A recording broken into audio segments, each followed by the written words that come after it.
All right, Shalom.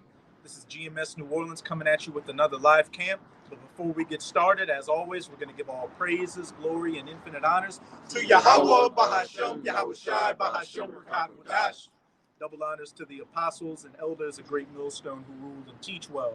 And peace and salutations to you sincere Akim out there, pushing this word in truth and sincerity to the four corners of the globe. May you brothers endure until the end. Shalom.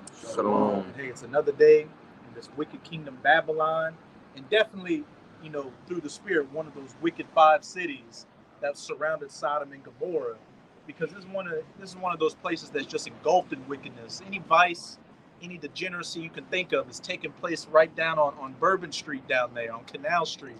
So hey, the Most High hates this wickedness. He hates this society, and we hate the same. We hate it the same. We hate what the Lord hates, and the Most High, as we can see, is bringing judgment, to the entire planet, and He's bringing judgment to America as well for all the degeneracy that's being committed in this society. What floods, earthquakes, firestorms, food shortages coming. We're on the verge of World War III and an economic collapse. The list can go on and on. This is Yahweh Bahashem, Yahweh Shai, finally visiting this place for its wickedness. Because be not deceived, the Most High, even though the money says in God we trust, hey, so-called God is as far away from America as you can possibly imagine. This is the bedrock of wickedness on the entire planet right now. Wickedness just emanates from this place and, poisons the planet. So, hey, this place is about to be taken out, and we're just going to go into some precepts showing that the Most High is disgusted by this busted place every day. And, hey, we're in the same spirit. I'm going to say this, too. Okay. You might as well replace in God we trust with in Satan we trust. That's who they trust in, Satan. This whole system is operated and ran by, the spiritual demon Satan. America is nothing more than a playground of demons, goons, goblins, warlocks, and witches, man. Right? And these people under the what's the word? The vibration. The vibration of the same people, the ruling elites, man, who govern this place. It's no different. Everything is parallel to Satanism. Here, you start tapping into it. Everything is also what? Predicated on signs and symbols. All right? That's furthermore, you can look into different other books, Kodak Magica. The list goes on and on. Everything is predicated on symbolism. It goes back to Satanism. All right? Everything, man. Go ahead. God. Could you give me a real quick? We'll start it off with Psalms chapter 7, verse 11, and then we'll get your precept from there. It's the book of Psalms, chapter 7, verse 11. It says, the Most High judgeth the righteous, and the Most High is angry with the wicked every day. Point blank, period. The Most High is angry with the wicked every day. Not every other day, not just 1 hour of the day, not next week from now. He's angry with the wicked every single day, and especially America, which is biblically known as Babylon the Great. This is the place that has the majority of this people in captivity in it.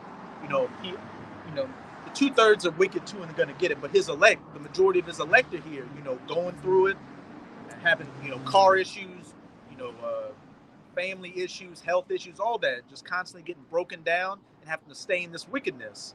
And the Most High, we're at that point to where all judgment is about to break loose, and it's deservedly so, because every day in this place, the more we get closer to the end, just the more vexing it gets. Like, you can't even just go sit down at a restaurant and eat some food without looking at these people and just being disgusted by them. Like, I get sick of seeing how people eat their food. That's how just disgusted you get with these people out here. So how much more the Lord that can see the things that we don't see? He sees the thoughts of these wicked people, and he sees what they do in the dark, which at this point, they ain't even really doing it in the dark anymore. They're out here just, in their folly, entrenched in it.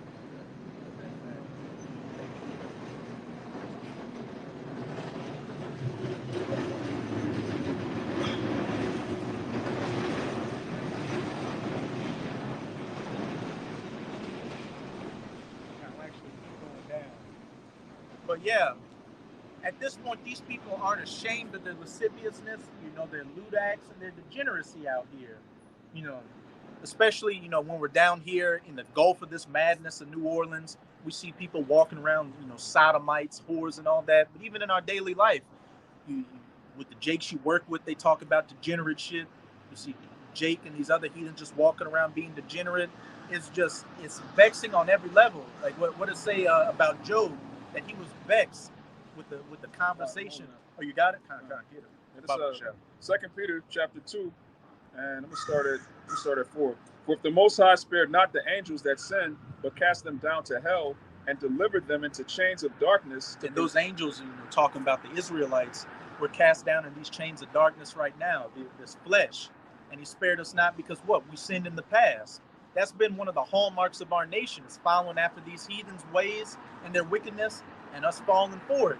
But what does it say in Isaiah chapter 1? The whole head is sick, and Jake just doesn't learn. The more the Most High chastises Jake, the more entrenched Jake gets in that wickedness. So it's at the point to where, the majority of you niggas out here, and you spicks, and you tontos, just need that great reset that Klaus Schwab is talking about, and just get recycled in the kingdom.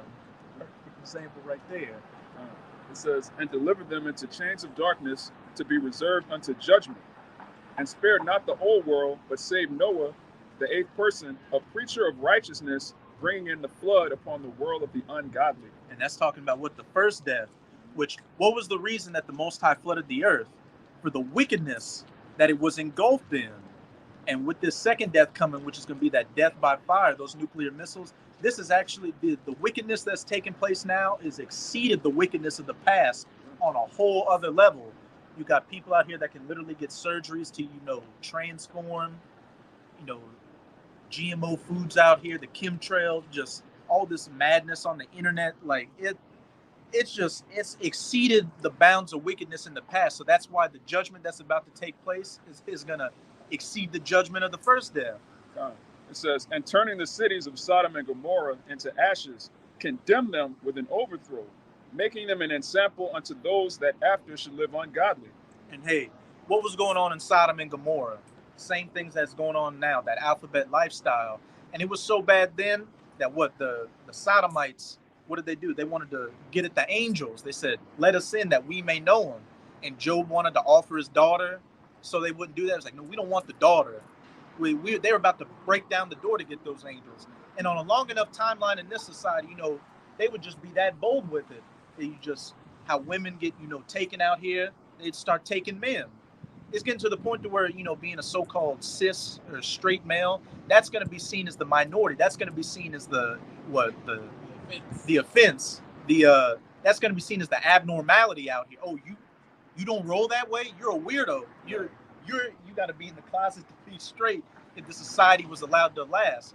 But as it says in Matthew chapter 24, and except those days should be shortened for the elect's sake, no flesh would be saved, which we can clearly see. We are getting attacked on every single level, from health, physically, mentally, spiritually.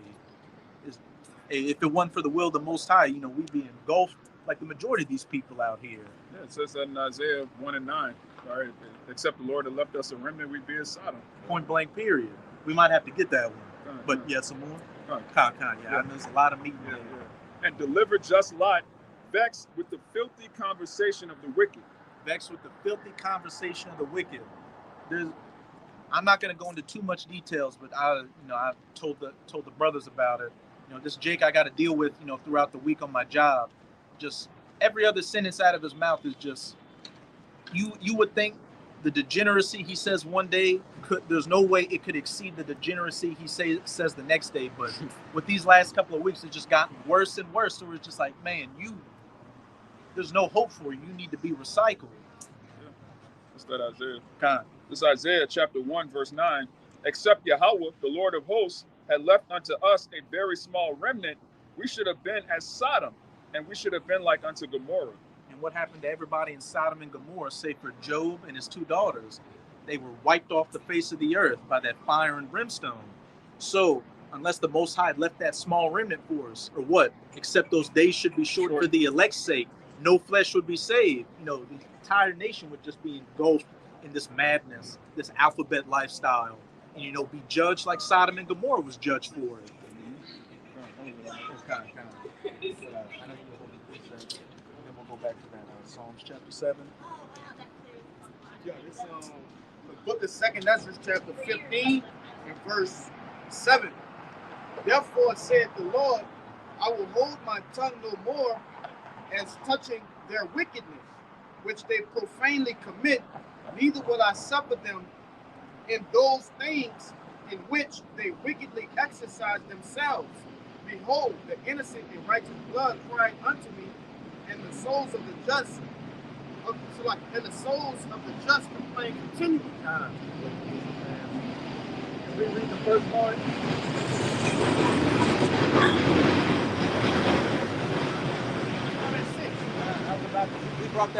We brought that one out in our weekly lesson, going into prophecy. Yeah, I start at 5. There's a lot of meat in there. Yeah. God, yeah. Start at verse 4. I was about to say, yeah, that's crazy. This Second Ezra 15 and 4. For all the unfaithful shall die in their unfaithfulness. And hey, that's straight to the point. All you so-called Negroes, Latinos, and Native Americans, you niggas, spicks, and tontos, you coons, you degenerates out here, hey, all the unfaithful shall die in their unfaithfulness, because the majority of our people are unfaithful out here. They have infidelity towards Yahweh Bahashem Yahweh Shai. They take pleasure in breaking the laws, statutes, and commandments. They make a sport out of adultery. As you know, it goes into in 2 Peter's, they make a, roughly paraphrasing, they make a sport out of adultery. Jake has completely gone left. And I know it's one of the brother Kabar's, favorite precepts. The wickedness of Jake has exceeded the wickedness of Esau. Jake has become the face of wickedness out here on every level.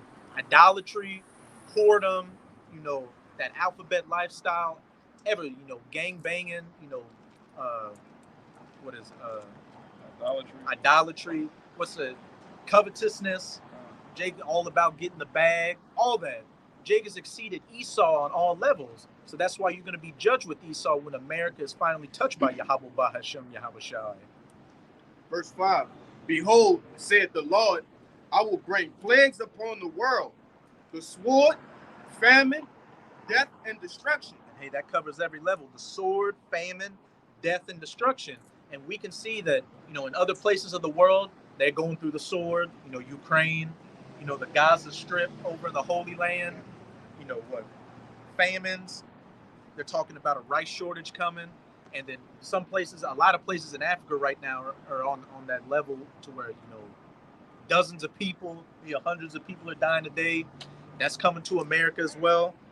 Plague, death, and destruction. Martial law that's coming. The draft for World War III, which is coming, and ultimately those nuclear missiles that's going to, sweep away the refuse of wickedness here. And it's all completely justified. Verse 6. For wickedness hath exceedingly polluted the whole earth, and their hurtful works are fulfilled. And actually, to back that up real quick, could somebody give me Jeremiah 51? 51, you can start at verse 7. You can read just Jeremiah 51, verse 7. But yeah, as it said, back in that 2nd Ezra 15. Can you read it again? Yeah, 15, verse 6, Baba Kashah. Verse 6 again. For wickedness hath exceedingly polluted the whole earth, and their hurtful works are fulfilled. And like we were going into earlier, America is the bedrock of wickedness. All these different degenerate lifestyles, get pushed onto the rest of the planet from America through social media, her geopolitics. Look at what happened with Uganda. They didn't want to play ball with the alphabet people, so America threw sanctions on them. Whenever America goes into these other countries, they overthrow the government and set up puppets. And then Halliburton comes in, McDonald's comes in, they build casinos, the women become whores and prostitutes. All that's what happens when, America brings freedom and democracy and women's rights to your country. You turn into a cesspool like this country with a bunch of selfish, degenerate weirdos running around out here. Verse 7. But you got that. It's the book of Jeremiah, chapter 51, verse 7. It says, Babylon had been a golden cup in the Lord's hand that made all the earth drunken. The nations have drunken of her wine, therefore the nations are mad. And that's not talking about, a bottle of illusion or some Merlot, some nice, 2019, Foxhorn or something. That's talking about, the philosophies that America pushes out here to get these nations drunk. And as it said, the nations have drunk of her wine, therefore the nations are mad. If you look at these different nations out here that have like really taken on to that American philosophy, they're messed up. Japan, for instance, they're at a demographic deficit because what? The men and the women don't want to deal with each other. They're hardcore into that capitalist work culture. They're through. They got that herbivore movement. The herbivore male. Yeah, which is like America, they call it MGTOW, men going their own way. Incel. Yeah, incel activity. They destroyed the fabric between men and women, which you can't have a future if you don't have men and women procreating. That was the first commandment the Lord gave. Be fruitful and multiply. But this devil, he hates box, he hates women, he hates children, he hates life. So he's against family. And what does he do? He puts yeah. He their best friend. That's what you get. The root of Sodom and Gomorrah over there. Oh, I didn't even notice the boots. Yeah, I thought it was skinny jeans. Yeah, I was looking at the skinny jeans. Get him on camera if you can. That's the spirit. That's what America brings. He brings you some kinky boots. But that's an example of the wine right there, getting the nations drunk and mad off of it. And then what's that ultimately leading to? These nations turning against America. That's why you're seeing the BRICS form, and a lot of people start to pull away from capitalism and these different ideas that America pushes. They're going back towards, their more, ancient ways, and that's ultimately going to lead to them making war against Babylon and shooting those 200 million nuclear missiles onto this place. But we can go back to Second Esdras. Gone. Second Esdras 15:7. Therefore saith the Lord, I will hold my tongue no more as touching their wickedness, which they profanely commit, neither will I suffer them in those things in which they wickedly exercise themselves. And hey, we're seeing that Yahweh Bahasham, Yahweh Shai is no longer holding his tongue. These women out here, it's like damn near every other day, you're seeing these American women, especially Eve out here, get judged, massive car pileups killing people getting kidnapped and killed, the economy collapsing and people losing their jobs and their homes. America is finally it's been getting touched, but that heat is really getting turned up by Yahweh Bahasham, Yahweh Shai, to bring that, that just all hell and pandemonium on the streets. Jacob's trouble. You got it, huh? If I could say, all right, you got the prophets out, all right, which bring the Lord's word. You got a mouthpiece of the Lord. But the Lord is not just words, right? He don't just talk. There's action that follow the Lord's word. So everything you see going on in the earth, all right, it's a result of the word being spoken, and action have to come behind that, all right? And what were the prophets always known to prophesy about? Did they prophesy about prosperity, having a good time, drinking a tall boy? No. As it said in, I believe it was 1 Samuel, when the prophet Samuel came into town, the first thing they asked him is, does thou bringeth good news or bad news? Comest thou peacefully? Comest thou peacefully? Which, you got that Jeremiah 28? Yep. This is Jeremiah 28:8. It says, the prophets that have been before me and before thee of old prophesied both against many countries and against great kingdoms of war and of evil and of pestilence. Hey, the prophets that have been before me and that have been of old prophesied both against many kings and countries and nations of great evils, wars, death, and destruction. And what have we been going into? The plague, the famine, the death, destruction, and the sword. So what would that mean? Hey, that with the way these other camps are looking out here, hey, the true prophets are at GMS, as well as the brothers that come in the spirit of GMS. And we're standing in that same light, prophesying against this wicked world, especially America, especially 2/3 of our people that just don't want to get right and deserve everything that Yahweh Bahasham, Yahweh Shai is about to bring to them. The unfaithful dying in their unfaithfulness. Somebody has to be the real prophets. Because Jay could talk all day about false prophets, which the world is full of false prophets, but if there's false prophets, there have to be true prophets. Exactly. Who are they? That's the balance. The balance. You can't. How do you know what you love if you don't know what you hate? How do you know what's good if you don't have an example of evil out here? How do you know who the true prophets are unless you have the false prophets out here? If I could say, one of the main words in that scripture was against. Right? It didn't say kind of with or kind of against. No, against them. Right? Against those nations. And that's what the real prophets are going to be doing, prophesying against them in whatever offense that they're committing, right? And not, just batting an eye at certain things. No, everything that's wicked is getting called out, no matter who's doing it or what it is. It could be the most smallest thing. It's getting called out. So I'm gonna say this, because the majority is going with the bullshit. That's right. The majority of people out here, whether they're Jake or not, they all full of bullshit. They all full of the glitz and glamour. They all full of the dogma too, the rhetoric, and how many people that give in to the propaganda? The majority. Even the elites know that. Even when you go into what's the guy named Rabbi Finkelstein, he told a guy on the radio station, good luck trying to convince the people. Like, we got the masses. Like, he said, you just one of out of 7 million that just don't believe our shit. But we got everybody else though. All right. So it is what it is, man. And to back you up, I think you watched that video from Richie from Boston, where he was saying, look, America, even he can see America's through, because he's saying, during the whole 2019, 2021 situation, he thought everybody was going to stand up and be like, oh, they're taking away our rights and doing all this. He said all the people he visited, all the, fellow YouTubers he thought would have had his back, everybody, tucked tail because they wanted to keep their channels. And he said he went to YouTube and looked at what was trending. And he said the majority of shit was trending, but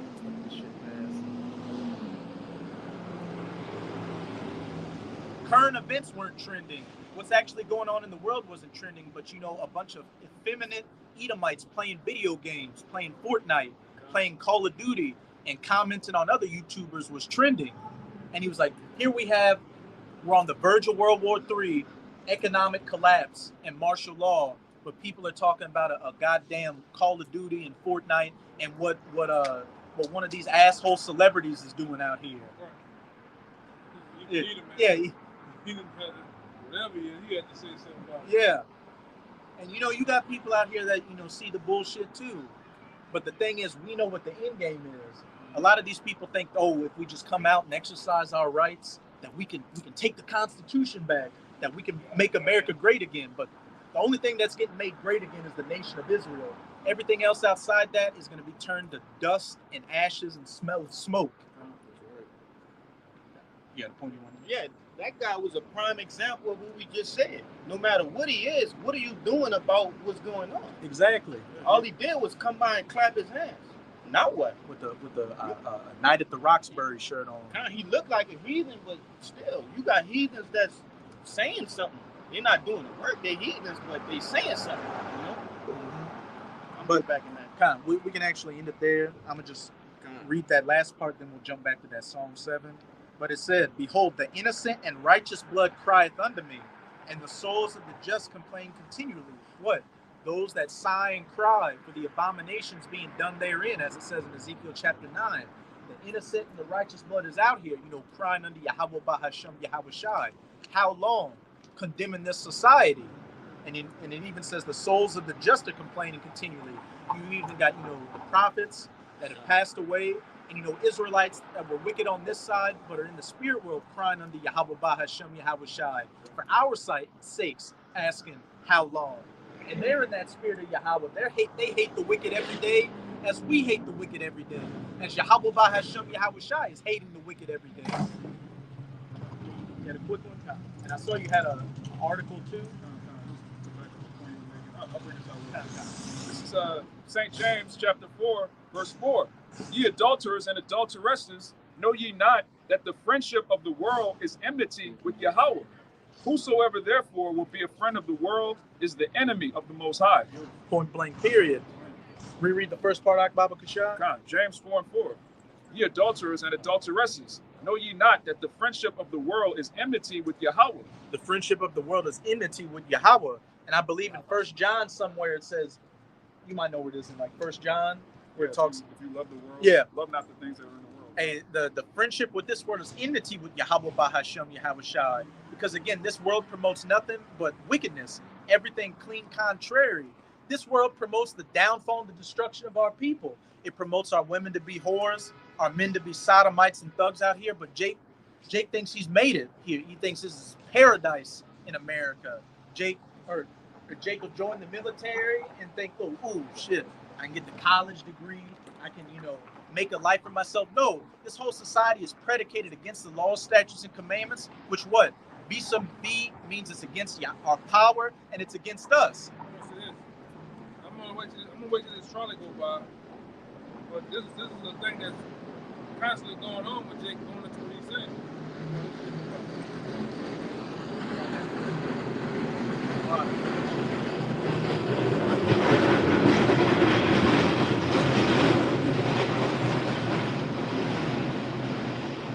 Now this is another reply of what the guy Rabbi Finkelstein said. He asked, he said, so what about that? Remember the guy on the thing asked, so what about the Negroes? He said, what about them? What about them? He said, so you don't think the things that you're talking about it doing is going to affect them? He said, man, what about the so-called Negroes? He said, oh yeah, they can two-step, they can dance, they can make some good barbecue. All right, he said, what about them? All you got to do is give a nigga a contract, a singing contract, rap contract, really a fucking college degree, and you got him. A white woman, a big booty Eve. Yeah, you got him. That's how easy and simple a nigga is, man. Because it's a movie. One of you brothers said it before. I have it on my playlist. To where they clone Tyrone. No, it was Edomites sitting at the table. We said, you make them equal with us. We're like, no. Yeah, That's just the illusion. Yeah, just pick one of them. Yeah, he said, you pick what you do. You pick one from the hood. Yeah. You give him a college degree. You give him the same accolades as us. And guess what? They all hate him instead of us. Yeah. And we change the narrative because he becomes one of us. Yeah, he thinks like us. All right? And that's what the hell is going on with you Jakes, man. The both of you niggas are fucking simple.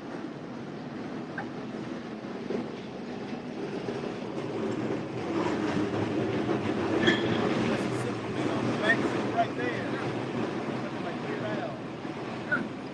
You see this nigga, like that nigga there. You see this long-lipped nigga, it's nothing different to what the hell we talking about. Some of you niggas, you if you close your eyes, even when you watch some of these niggas, you close your eyes, all you think this is a white man talking. And you open your eyes, guess what? Voila, it's a goddamn nigga talking, man. A shaved-faced nigga. Yeah. Nigga face so smooth like a black leather wallet. That's you niggas, man.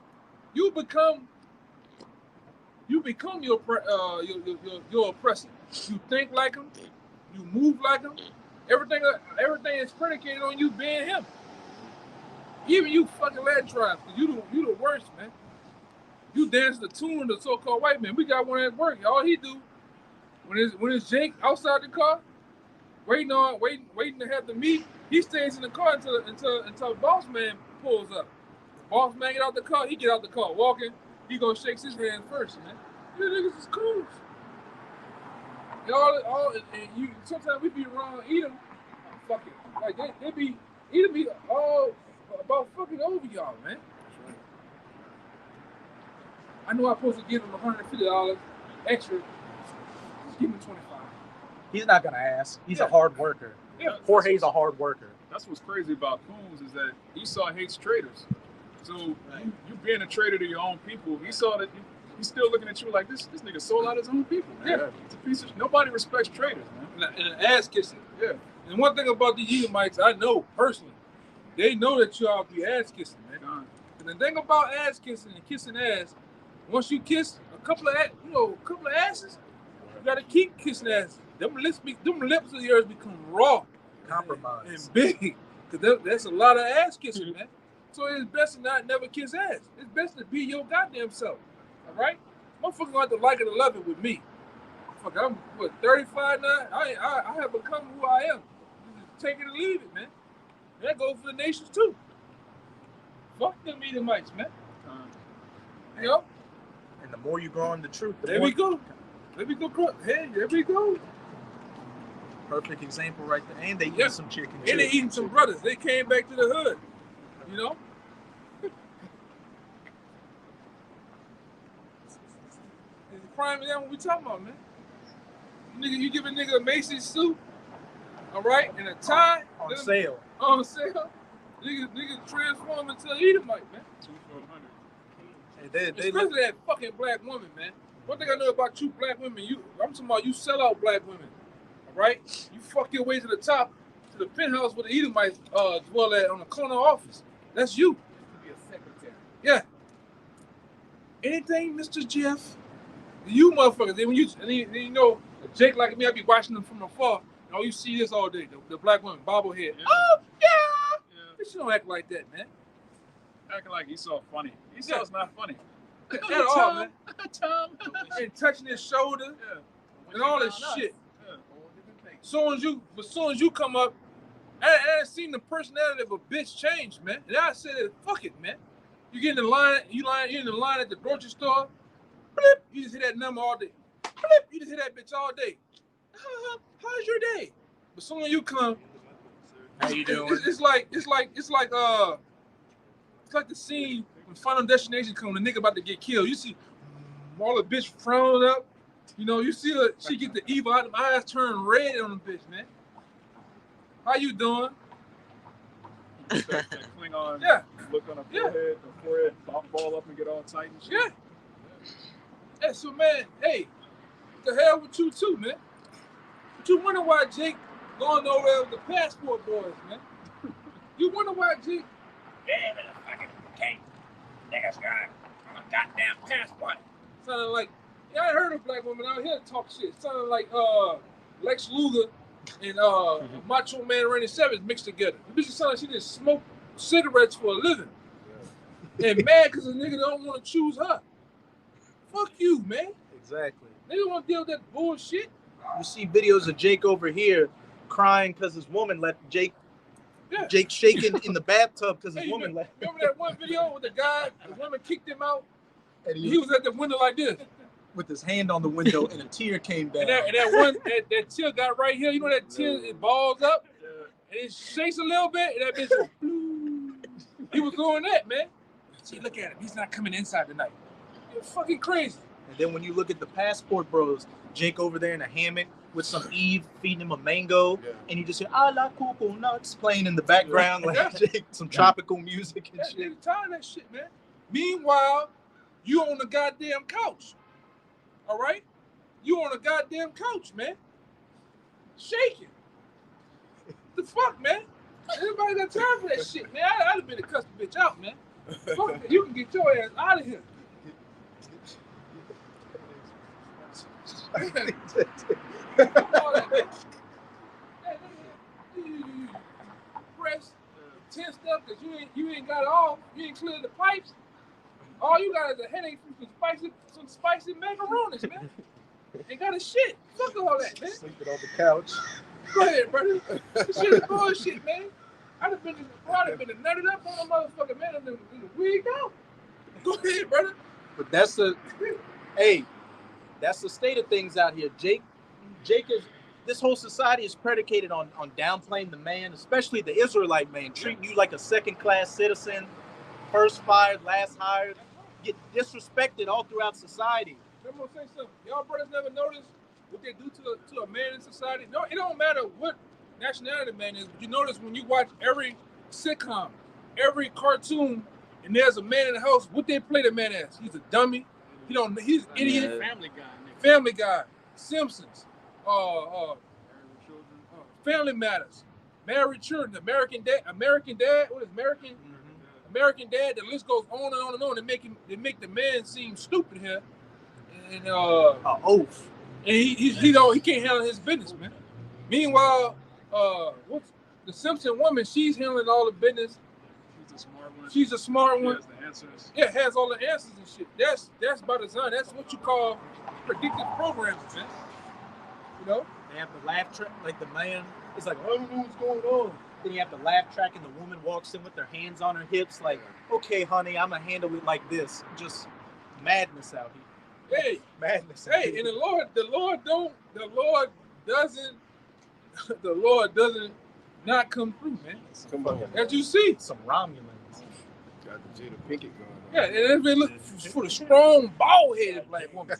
Skull showing forth. With that skullduggery showing, man. Strong, independent Double Yeah. pack. Yeah. Blue shoes, he can double pack. If I can say, brother, what's your boy name? Who played Debo from Friday? Tiny Lister. Yeah.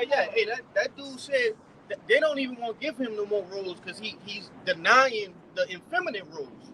You know, he a big old black man. Yeah, I never seen him in no effeminate, demasculated role. You know they offered him like. Yeah, that's what the Lord He just said he sees. turned it down. You see exactly what we in the last couple of seconds. You've seen what we were talking about, man. This is what the so-called black man has become in this society. You are the poster child, the poster child for degeneracy, the poster child for homosexuality, man. When you talk about the big F word, the black man comes along. When you think about Atlanta, what happens in Atlanta? Hogism, Morehouse, all these black colleges take that, man. Them niggas in high heels out there. Tyler fucking Perry, man. This nigga that just passed by with them Skin tight. them Mega Man's fucking the Star Trek boots, man. You know? With a fucking beanie on. And like I say, the black woman is upholding that shit, man. So that's somebody baby daddy right there. All right? That nigga. You got a precept? Shit is crazy. No, I'm just. Yeah, it's overwhelming. Yeah, and then just in the last couple minutes, what we just seen. You know, y'all seen the nigga with the big bags, and I walking the woman. He just like a ventriloquist. Yeah, they controlling shit, man. All right, the black man here is soft. He don't run his household. He don't speak up for a goddamn thing. Naturally, most men here in this society are in New Orleans are fucking simps, man. That's right. It don't matter what nation or the woman they with, they're fucking simps. Hey, man, that's the spirit arc. I was watching one video the other day, and this was back in like the 1800s. Some French Edomite came to America. That shit was like, that's a new electric. You got quiet in it? You had some French Edomite come to America. He was like a diplomat or something. And what he said when he came back to France, it was a famous quote. He's like, the one thing I've noticed about America is that the women, run the house. Like the men really don't do anything. The women are kind of the head of the house. And this was back in the 1800s, where Esau had some kind of structure to keep women in place. They were hard about it back then. Back then, they'd slap the dog shit out of a motherfucking woman to get out of line. Right? That's why I told you go look up. It was a policy here in America called the rule of thumb. That's that term. You ever heard that term? Rule of thumb. Why they make the term rule of thumb? That term was predicated on a man having the right to slap the shit out of his woman if he wanted to. And when the police come out, they would do this. They would put a thumb against her eye, against her fucking hickey, and if it don't surpass that, hey, all right, go on. You gotta go listen to your man and drive the fuck off, man. Go look that up. You wanna look it up, brother? Rule of thumb. The man got the. I'm talking about. What you say? Sean Connery spirit. Yeah, you get to slap the dog shit out of her ass, man.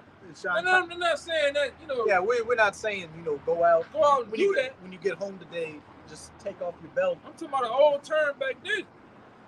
Right, when men was men. When men had them white beaters on and let them taco hairs blow in the wind. You know what I'm talking about? Them herringbone chains. And Jake was in that raw James Evans spirit, man. And women really like that. Yeah. A lot of women, because they're emotional, so they go with their emotions, and to toe the line. Women like to fit in, so they say they're feminists. But look at the men they actually deal with. Men that are hard body and treat them like they don't care about them. They treat them like they're just a toy, pretty much. In that that masculine spirit, so to speak. Yeah, I done been working. We do some manly ass goddamn work, man. All right. I done caught a couple of women in the car looking, stargazing. You see you out there dirty. You're right. You doing some manly shit, picking up on some shit, It look like you seen go. I'm telling you, like we seen go Jason Waterfall in the car. The whole car just filled up with water. All right. You're talking about the old school. Yeah. Man, he had the white beater and the gold chain on. Yeah. Yeah. None of you niggas are nothing but bocce boys, man. You soft. Oh, that's the spirit doc. That's a man right there. He looked like a woman from the back, but that's a whole man. Hey, Yeah. you know, when you go to the store after work, you got that dirt mixed with sweat on you, you know, and them pheromones. Them women, that's really something that they like, man. Yeah. You know, a woman that came up to me and like, I want to smell you. I want to smell you. Yeah. Hey, when I'm dirty, you know, I got mud all over me. They want to smell that, brother. Hey, that's a true statement because when I was doing a job where I was outside doing manual labor, I had some dirty paint. I looked dirty. And the Eve at the cash register is like, oh, you look like you've been working hard today. Yeah, and see, you don't get that no more, man. You got these soft ass niggas out here. All right, you niggas ain't never had With trembling lips. with trembling lips, okay? All right, and light asses, man. You niggas ain't never done no hard motherfucking work, man. You gotta get up on the car, get your fingernails. Niggas' fingernails ain't never been dirty, man. This shit never looked like this. Yeah. All beat up Yeah. and ripped up and shit. Cut up and shit, man. Where them days at? When men was men. Fingernails gone. When I was coming up, even the Edomite men, so-called the white man, even them, they would work on cars, do manly shit, man. All right, get your knuckles bust up. Now niggas too pretty. All niggas want to do is sit there with the glizzy hanging out the pocket.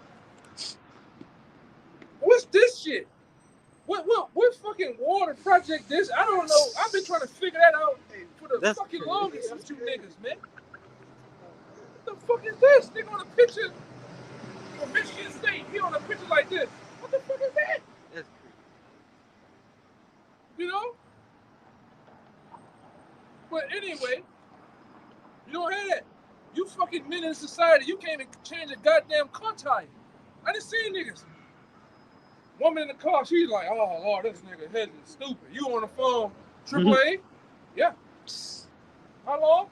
2 hours. Okay, I'll wait. A man gonna get out of that bitch. Get something straightening about something. Curse him while he doing stupid bitch, fucking bitch. I done seen niggas look at a hammer like a phone out, like the Most High done brought that bitch down here. Like tape measure. What the fuck is this? A ratchet? Like, nigga don't know what this is, man.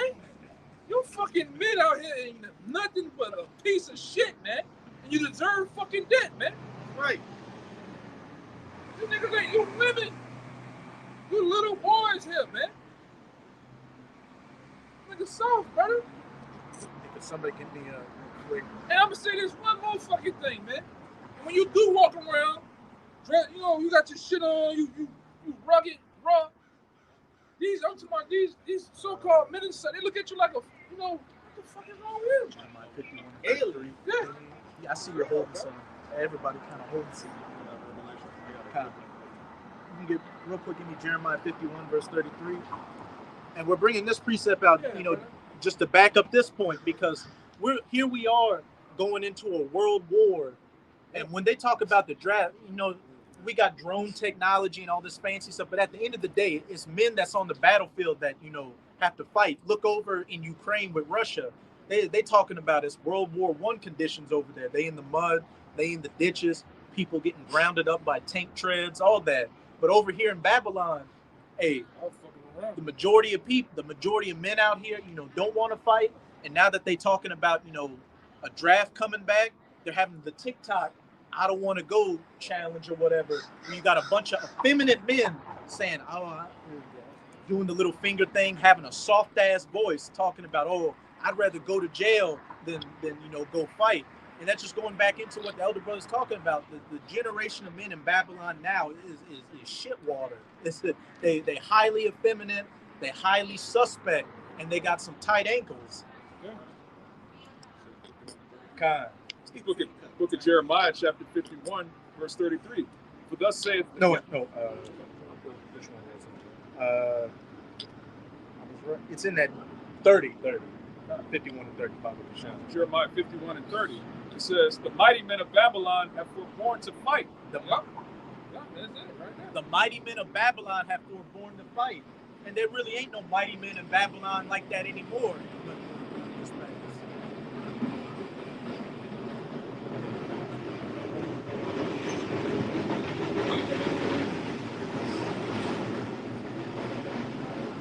hey, the majority of men in Babylon. Yeah, but niggas in Babylon in the hellfire right now. And he walking. Why he ready to do that, man? Wasn't ready to bust out the Congo some fucking well, man. Like he's, I'll leave that. Blue Walmart shoes. That's all it left. This, Look at how the he men in walking. Babylon, yeah. He walking like Like Gumby. it's like he walking, twerking at the same time. He hitting that June bug. Yeah. Niggas is great. Hey, man. You men out well, you so-called men, man. You gonna learn. You gonna fight or die. That's what's gonna happen. And there's an example across the street of a weak man. Instead of coming up and taking a picture, asking to take a picture, you gotta hide across the street, not Pretending you're on the phone. yeah, pretending not having any testosterone or masculinity or respect. You gotta hide and take the picture and be a boy about it. Shalom, man. Y'all bet you now shot breakfast. It's a bunch of weak fucking passive aggressive faggots out here. I'm just say it. You deal with people in the world, like that's one thing about the truth is like you're gonna have to deal straight up with brothers, and like if something goes off, you're gonna get rebuked for it. But in the world, when you're dealing with people, you can't come straight up with another man, because when they get emotional, you say something, for the rest of the day they'll be fucking passive aggressive about it, and you just want to kick them in their fat stomach and rupture a spleen. But that's neither here nor there. I got that word effeminate. Kind. And then he taking a picture. You ain't nothing but a crack here. You gonna bring it back to the goddamn trap house. Now you're hiding in the corner. Yeah, What's he what you doing, man? disappearing in the corner like Freddy Krueger? I think they're agents, though. I do. I think A lot of them probably are. They pay.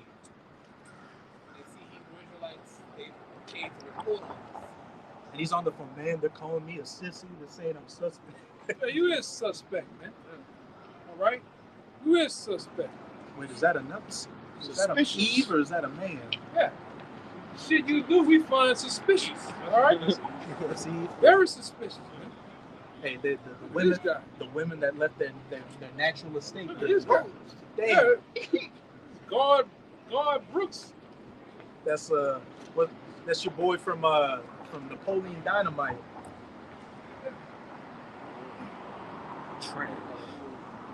Cabin full of pistols. Yeah, if you got a plaid shirt that's tucked into your shirt, you up to no good. Like Dale Gribble. Dale Gribble. Yeah. That's Real. Dale. He was there when they made the Colt 45. He is cold. Tame the 45. Yeah. We got that word. Okay, get that word effeminate, then we come back to it. Bottom of the show. It's effeminate in the online etymology. It says womanish, voluptuous, tender. These niggas they tender. And the majority of these men out here today are tender. Yeah. They're very tender, soft and delicate, with clean fingernails. What tender mean? Easy to break. Mm-hmm. You know. They're supple Yeah, niggas, and they're wet. yeah, like wet noodles. That's what most of the men here in society, they like wet Tender. ramen noodles, man. All right? You see, You niggas don't like nothing hard and rugged, man. All right? It's tender. In the same thing. Online etymology. Soft, easily injured, That's you niggas, man. they delicate. bruise easily. I seen a nigga go home because he got a splinter in his shit, man. All right? Weak. Yeah, niggas weak. Yeah, that's it. You see, Where them retina days at, brother? Them retina white boys, them boys hard, man. there ain't nothing but a hound dog. Yeah. Shit, they Born to be wild. That motherfucker days, man. yeah, they old and busted down like these Jakes. Sweet home Alabama days. And what the Lord had to do that too. Weak, because you Edomites, y'all weak too. Y'all ain't them same old hell raising ass Edomites, but the Lord broke you down too. You know? To make you right, make everybody in Babylon right for the taking when that judgment comes. You're Right. fat, stupid, you're slow, you're tender. Yeah, and when when our grandfathers and uncles was about and our dads was coming along, them niggas was hell ready. They wasn't going for a lot of that shit he was coming with, man. Right now, you niggas is going in reverse. You niggas going in reverse with this shit, man. What are you doing? Where'd he get that dog? He didn't have a dog. I don't know. Man, That man pulled that dog out of that bag. I swear, when he was taking that picture, that dog was nowhere around. He went into that little corner, and now he got a dog. Come on, man.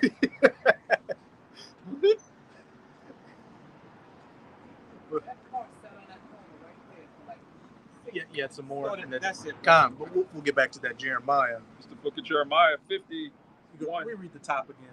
51 and 30. The mighty men of Babylon have forborne to fight. They become tender, soft, and delicate.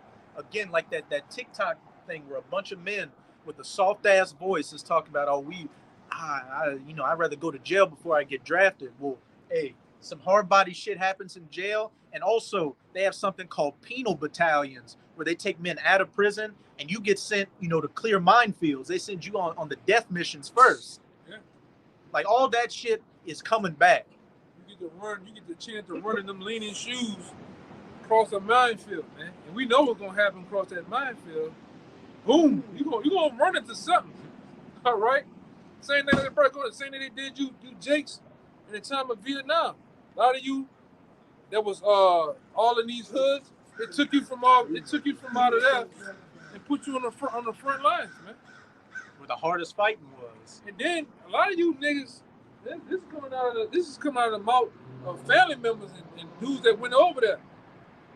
A lot of you went over there on your first tour of Vietnam, seeing how it was. And Esau was offering you niggas dope, drugs, man. You went over there and got all drugged up and went back on and back and back again, man. If you made it out, because you could because that was in Vietnam, Laos, and Cambodia were known as the Golden Triangle, which was the top drug trade back during that time in the 60s, and that's what funded a lot of CIA black operations. So say however much heroin cost, say it was $100 for like a gram of heroin back then, you could get it for 20 cents over in Vietnam. So of course those soldiers got heavily hooked on that shit. right? And a lot of them didn't even want to come back. They just disappeared into the jungle. Yeah, and then see, it was a war over poppy seeds. All right, and you watch American Gangster and a lot of other documentaries. The CIA in America was bringing dope back, all in the coffins of dead soldiers. Yeah. All right, all on them fucking planes and boats. All right, right along with a bunch of agents that were doing their thing, flooding the streets of America. And you brothers think I'm lying? Go look at videos of in 1940, give or take. Look at everything before 1984, and go watch videos of Harlem, different places, New Orleans before 1984. Niggas was vibrant. Niggas wore their pants up. Women were dresses, did their hair every day. Come outside, makeup. As soon as 1984 hit, because I remember a time when the biggest drug was what? I think the biggest drug was then that weed. It's Sky on. I seen cops back then. Sky on pot. He's on pot. What the fuck? You talking about weed? And it was one more drug. Ecstasy. No. It was. I think it was probably. Opium or some shit. It was. I don't know if it was coke. Well, no, it was because coke and all that shit came around the same time. It was one particular drug. It was just weed and that shit. But anyway, as soon as 1984 hit, going into 1987, go look at Jake like that. You see him? And guess what? Our moms and them come from that era, man. All right, they come from that era when that shit first hit the streets. But where it originally come from? Esau going to them wars over there, invading them people's shit and bringing it back over here to flood the streets. They had Vietnam was dealing with the Golden Triangle. We had something called the Iran-Contra scandal. Contra. Where I believe it was the Reagan administration and that dude Oliver North. They were selling money. They were getting dope and heroin from. Was it the Sandinistas? It was one of those rebel groups. They would get the money from the dope to buy weapons to send to Iran to foment a revolution there. And then what now with the war in Afghanistan? That opium that all that cheap opium and fentanyl is flooding over here from the war in Afghanistan to get you people doped up out here so you won't stand up to anything. Right, and see, with that which you get the word contraband from, and which this guy, not the fat nigga from Miami, but the Rick Ross guy, the real Rick Ross, tell you that he down there was selling drugs with Ronald Reagan in them, man. Pablo Escobar was in there. Yeah, too. all them guys was set up, and that guy was set up by the CIA. All right, you ever watch that Snowfall shit? Anybody watch Snowfall?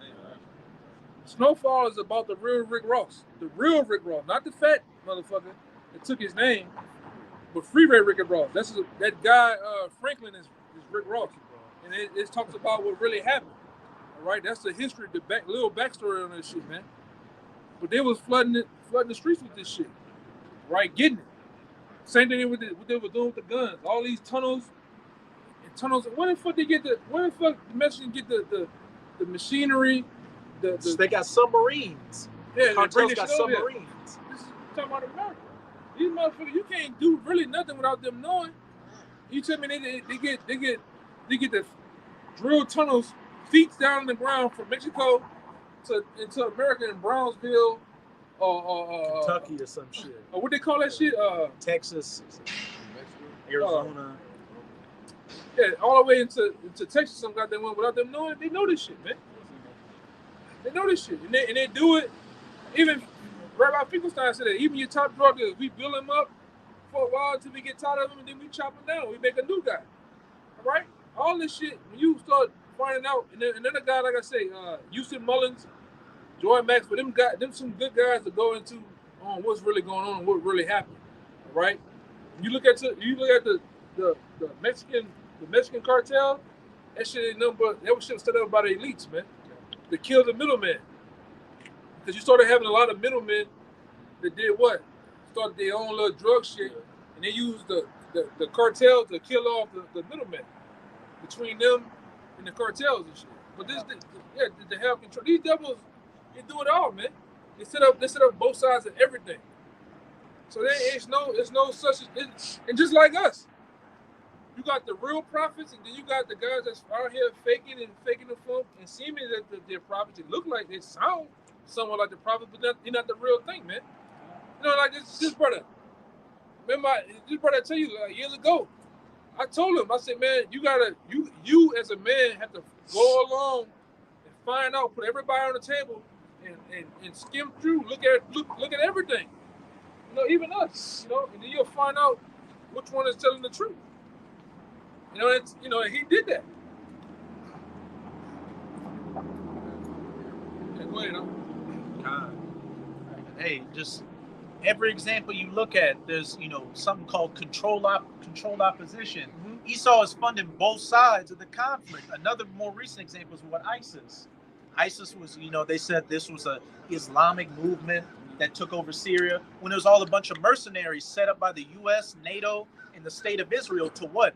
Take over land in Syria, overthrow Bashar al-Assad so they could control the oil trade over there. Yeah, even with that guy Gaddafi.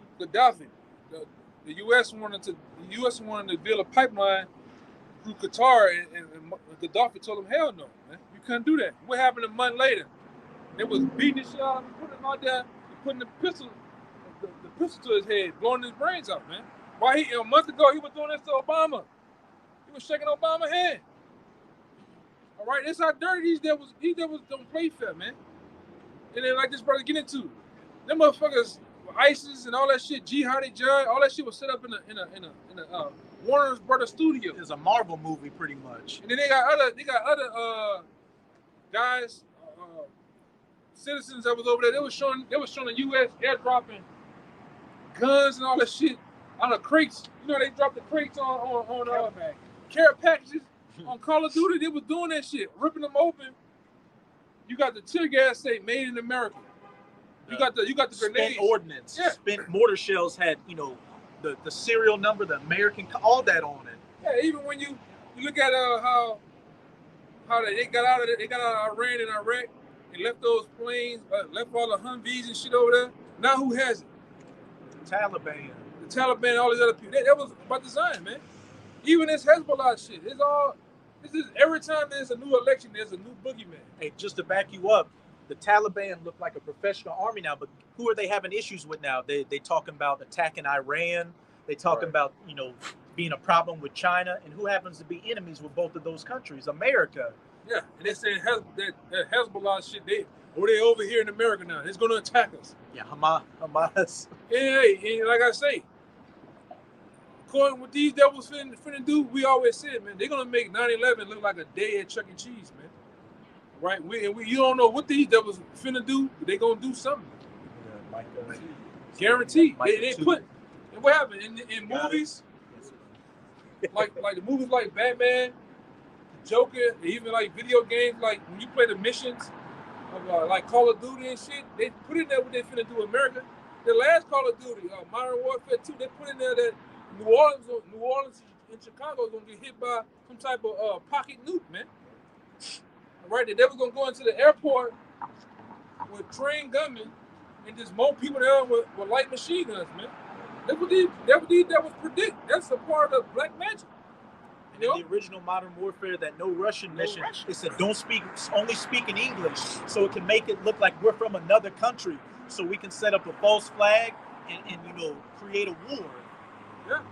And then, man, them Call of Duty games, when you really pay attention to the plot, like Black Ops 2, I remember I was playing it and they were talking about we got to stop the Chinese because they're trying to get rare earth minerals from Afghanistan, which is what the U.S. is doing over in Afghanistan to get those rare earth minerals for the drones, the tanks, the F-35s. There's one mission on Battlefield, one of those battlefields.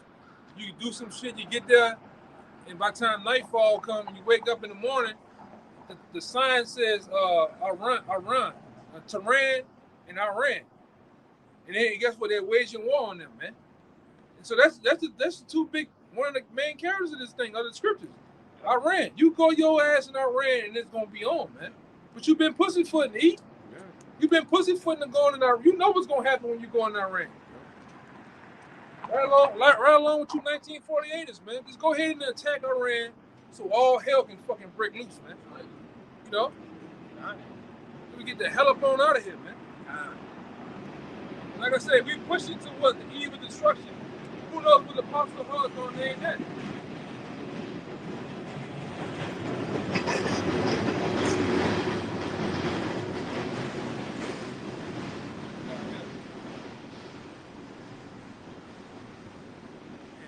And all these retired Edomite boxers, man. a professional jerk-off artist. Yeah. But the majority of these dildo heads out here don't have a clue about that hammer that is about to drop. And when it comes, it's gonna blow your brains all over the street. But you got that Micah chapter 2. Yeah, like I said, you black women, you don't know what the fuck about to come, man. A tidal wave finna come so big that it's gonna make your hair catch on fire. You're gonna be blown away to what it's gonna get down, and how it's gonna get down over here in these streets, man. Yeah. It's gonna get nasty over here in these streets, man. And watch how you fucking women, all right, that's not in line with your how about y'all shot. Watch how y'all get in line. You gonna try to get in line real quick when shit get the flying out here. You know, the 223 rounds, the 5.56, 308s. Right, 7.62s get the flying out here. The 9mm. All right. Remember your boy on the Purge, the last Purge with the Mexicans? Oh, the sound of the metal. The Glock. That's a Glock. Yeah. When the Glocks and the blickies and all this shit get the really blicking, man. Esau start bringing that 6.5 Creemores out, and you gonna see some real shit go down, man. You gonna think you was in a live action movie. Remember, one of y'all said that y'all finally got to go see that movie Heat And that scene, man. That scene. That's how it's gonna be out here. With the loud gunshots. The loud gunshot. That loud automatic fire. Baptist teaching ass up the street, man. Just keep going, nigga. Any nigga that wears a suit this time of day look like just keep on going, man. You niggas is not gonna get it. Just go enjoy Bourbon Street. Just go enjoy your fucking day, man. Because what we're talking about, you're not gonna survive. 3 minutes of this, what we're talking about, man. And hey, just to show you what it's at, you posted that clip in the Senate House. One senator got squared up. He's like, "You were talking all that shit. Let's handle business right now." The one Edomite was like, "Stand up." He's like, and he stood up, and Bernie Sanders like, "Come on. This is a house of this is the law." But hey, these senators are ready to lay fist on each other. So how much more these citizens on the streets? Yeah, everybody ready to cut loose, man. What do they say? Break bad with each other, man. Get that second Esdras 15. Because what we about to get into, and this precept comes out all the time. Fucking drilling pumping. God. That shit gets in drilling pumping.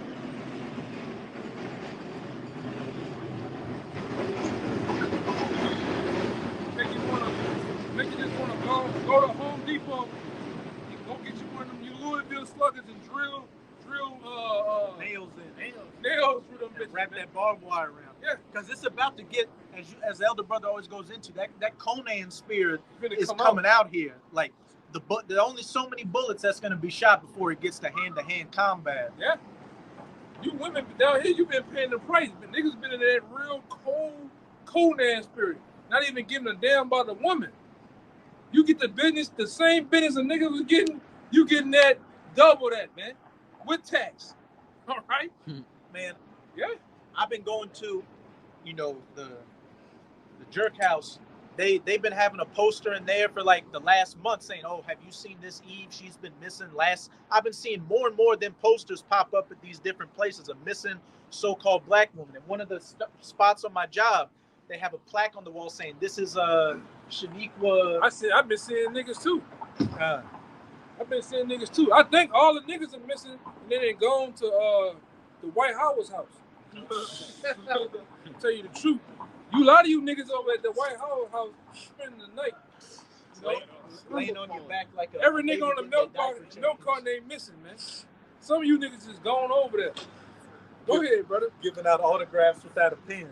Come on. Go ahead, brother. But I saw a plaque at one of the places I stopped on my job saying, "This is a nigga woman number 2, whatever her name was." She got a plaque. She didn't even work at the job yet. It said she was I thought this was a woman that had been working at the job, but it said, "Oh, she was about to work here, but then she got tragically killed in some incident." That's going to be the story of a lot of you Jakes, men and women included, leading up to Jacob's trouble. A bunch of missing, have you seen me posters? And then it's just going to get to the point where you're going to see these people ain't missing because they can get laid down in the street, laid down even with the ground, as it says in Luke chapter 19. Real cold-blooded. I got a second Esdras. We'll get that second Esdras now. Second Esdras 15 and 14. Woe to the world and them that dwell therein. And woe means destruction. Woe to the world and them that dwell therein. Destruction to this world, this age, and the people that dwell in it. Because as we were going into at the beginning of the lesson, it let all the unfaithful die in their unfaithfulness. And the Most High is no longer holding his tongue concerning their wickedness. For this, you want to see everybody get the last 3 Dragon Balls, man. Hey, come on. Krillin. Ash Ketchum. Come on, man. I want to be the very best. Verse crazy. Go ahead. Verse 15. For the sword and the destruction draweth nigh, and one people shall stand up to fight against another. That's at Isaiah 13 right there. Those that are found amongst them, they shall have their children dashed to pieces. But we're going to get into that. We're going to get into that. We're going to get to the second Esdras 15. That might have been a Hamite throw. You got a Nipsey Hussle jacket, man. And let that nigga Nipsey rest, brother. And Malcolm X. Come on, man. Rude. And one people shall stand up to fight against one another. Hey, for the sword and their destruction draweth nigh. And one people shall stand up and fight against another with swords in their hands. And that one people goes into a whole host of things. One race of people against another, nation against nation, class against class warfare, conservatives against liberals, sissy against straight. In this case, in America, so-called straight. Religious against non-religious, man against woman. It's going to be pretty much at this point, if you ain't in the truth, you a sodomite. That's what it's getting to. That's it. A lot of you niggas bi-curious. You trisexual. Trisexual, pansexual. You niggas all liquid out. What that nigga Quincy Jones say? He liquid or some shit. Right? Gender fluid. Right? You got Will Smith that came out and said he fine. Nigga been to it. He came out. Who your boy? What? No, the other one. Yeah, Will Smith. Everybody been knew that, man. Jada Wayne Brady. Jada Pinkett said she put that goddamn plastic on and go to town on Will Smith, man. Some new information just came out, but Will Smith, tapping some other dude. Wayne Morgan was tapping him. Oh, he was tapping. Oh, Yeah. my bad. Going to town on Crazy. And they showed another clip. It was during the Fresh Prince of Bel-Air days where Will Smith was with Carlton, and he in the clip he grabbed Carlton. And Carlton went, "Man, what the fuck you doing?" Like, yeah, man. Yeah, that's when I lost my character on that. It wouldn't have been you slapping somebody. I'd have slapped the shit out you, man. In the middle, cut. We had to cut on that one. Fuck y'all, man. Hey, hey, man, it's wild here. It's wild here in Babylon, man. it's where the wild things are. Literally. Yeah, I know. I ain't interrupting right now. Oh no. No, you all right, I hear you man? talking. I see what y'all got your Bibles though. Right. Ain't nothing wrong with that. Right. I took mine. All right. You too.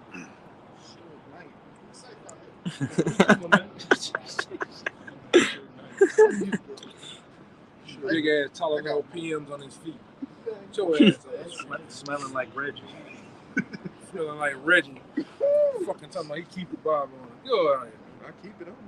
You keep a coloring book on. Looking like Bun B, the rapper Bun B Stunt Devil. Fuck out of here, man. Nigga don't even. Boy, I tell you, bro. Jake, You can tell he came up in a clown. You can read a spirit. He came in a clown spirit. Jake crazy, man.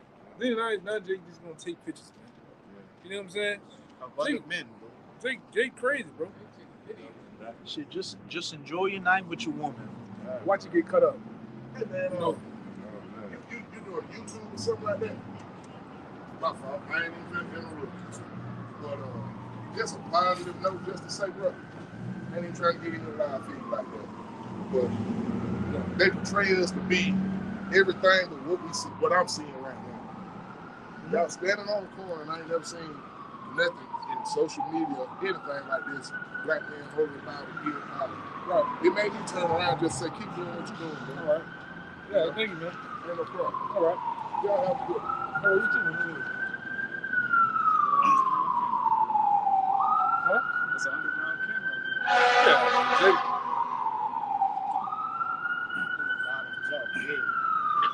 Go ahead, brother.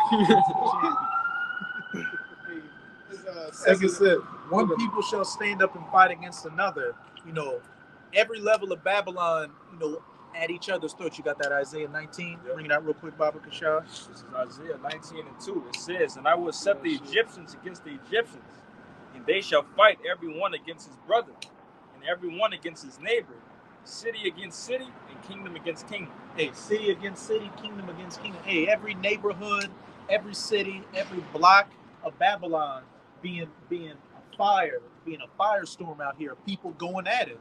Because those Egyptians are talking about those modern day spiritual Egyptians, these Edomites, these so-called white people, these so-called white Americans, and you Jakes and you heathens that come in that Egyptian American spirit. Everybody's about to be at each other's throats. It was funny. The guy that owns our company, his son has an Egyptian tattoo in the back of his neck.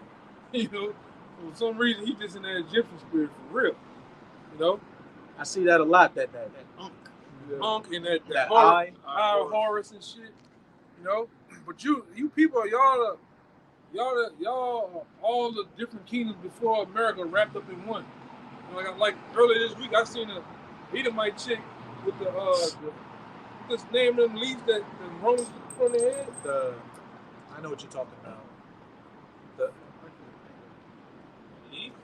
The the Romans. They had that wreath made of leaves around their head. They used to run around with the Roman togas and they had the leaves on their head.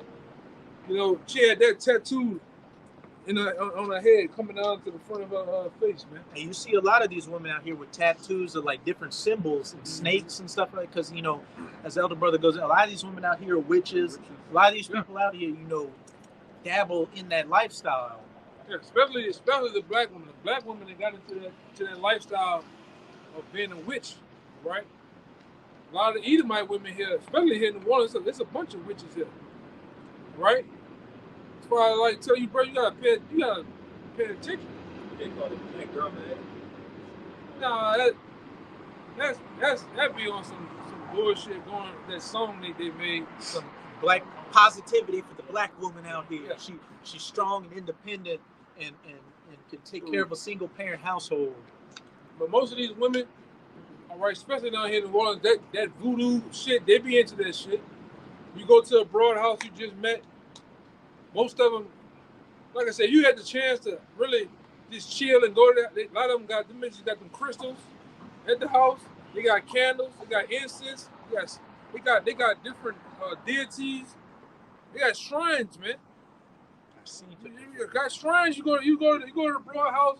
Where your bathroom at? You go down the wrong hallway, open the door. Oh damn! All right, it's some shit in there like this. Them and the legs are like this, and the arms are coming over. Then there's candles and shit. Fruits.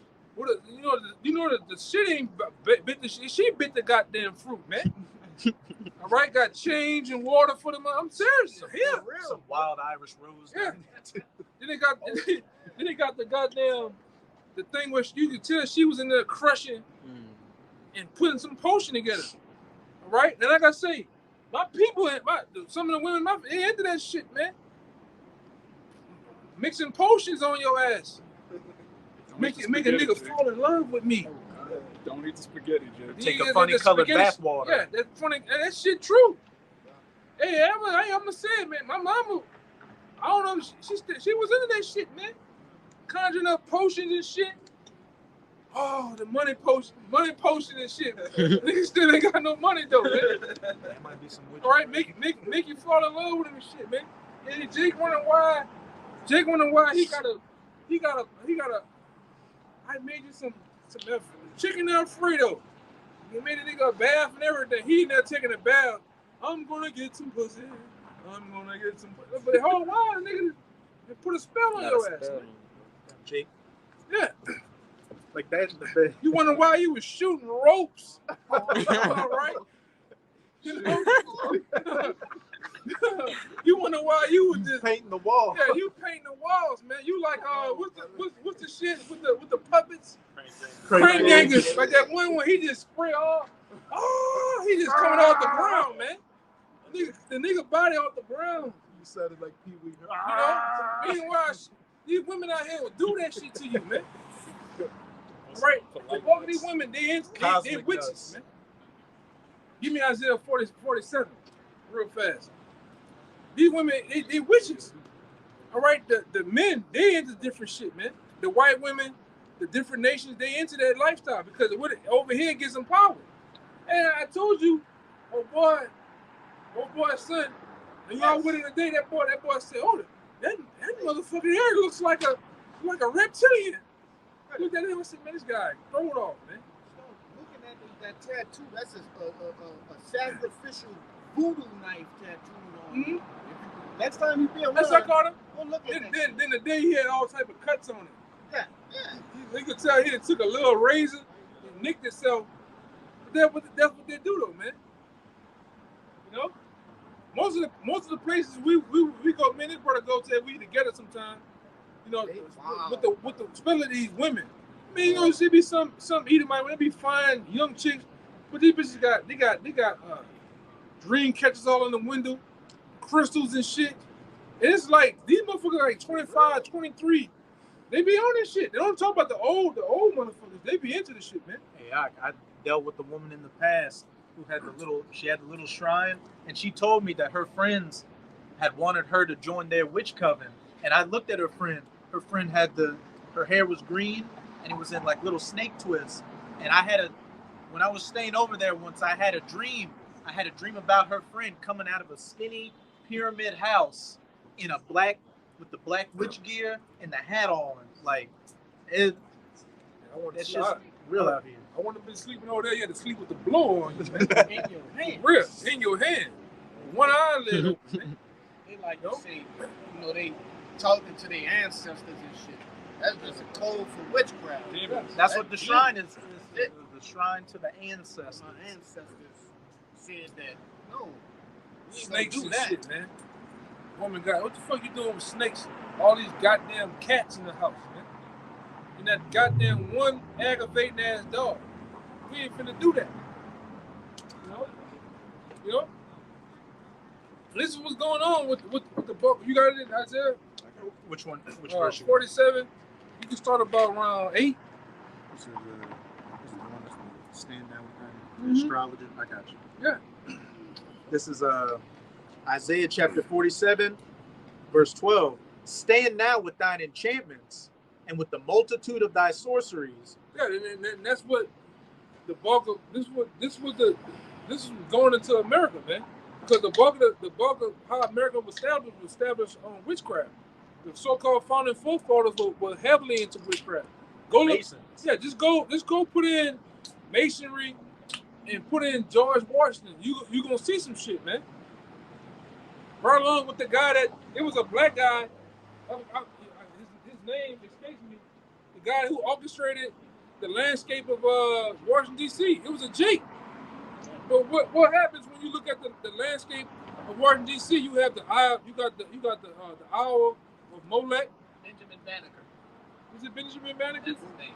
He also invented the almanac. Yeah. It was a so-called Moor too. All right, but it always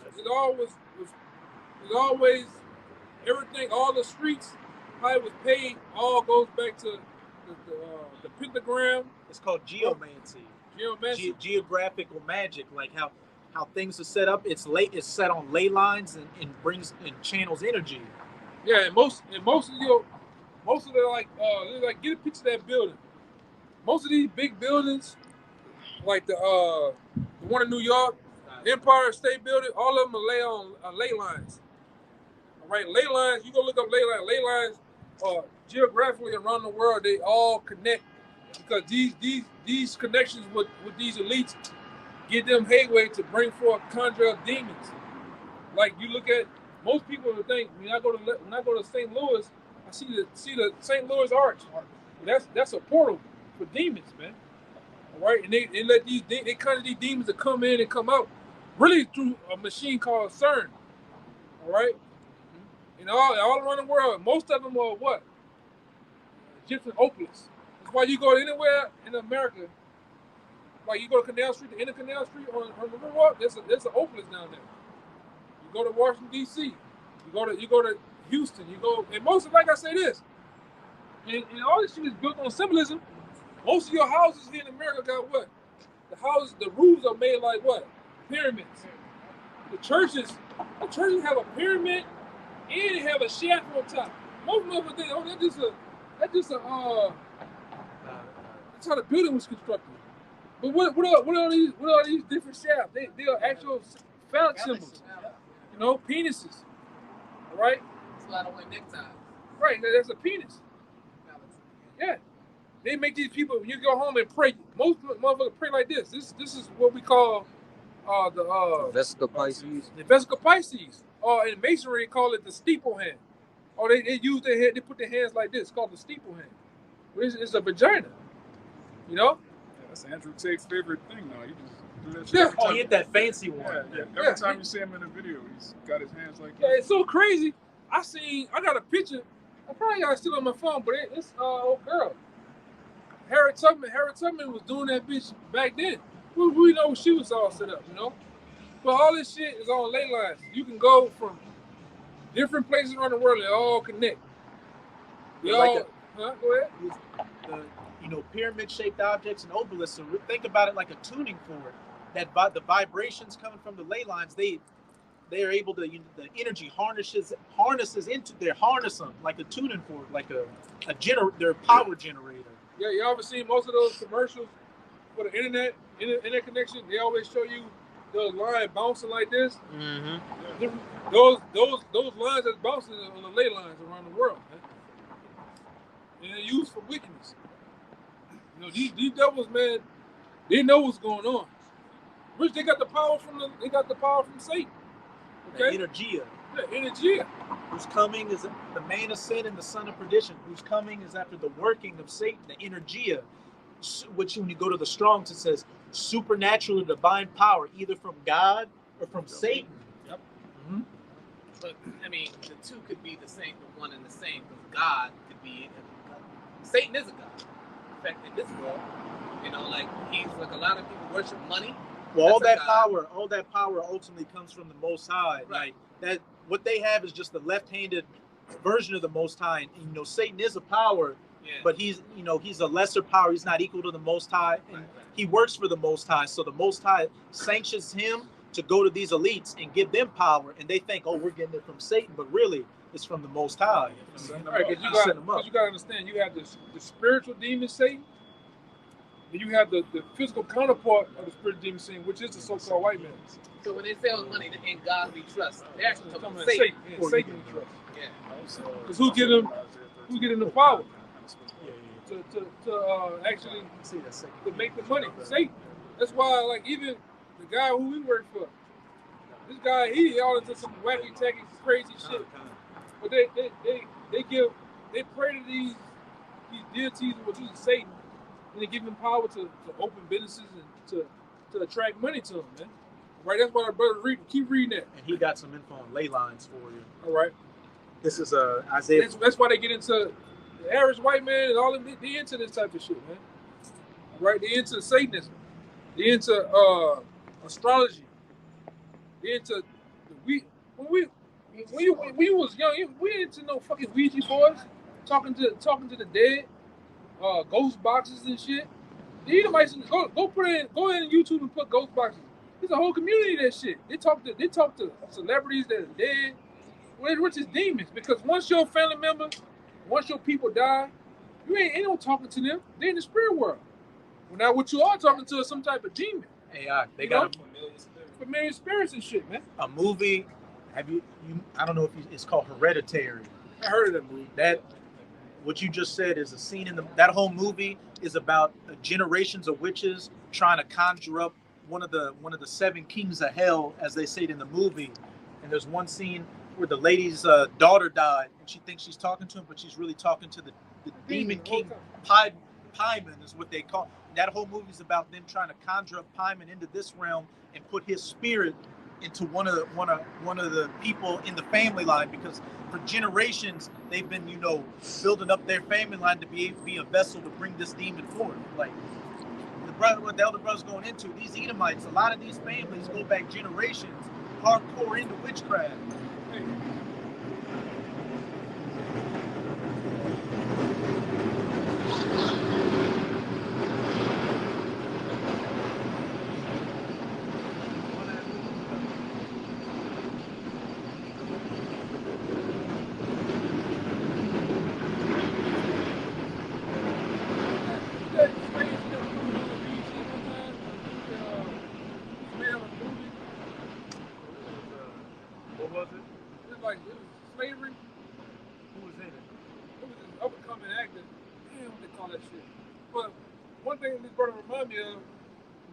Show you that we're not bullshitting. Go look at this particular shit that was coming on TV one time called Lovecraft Country.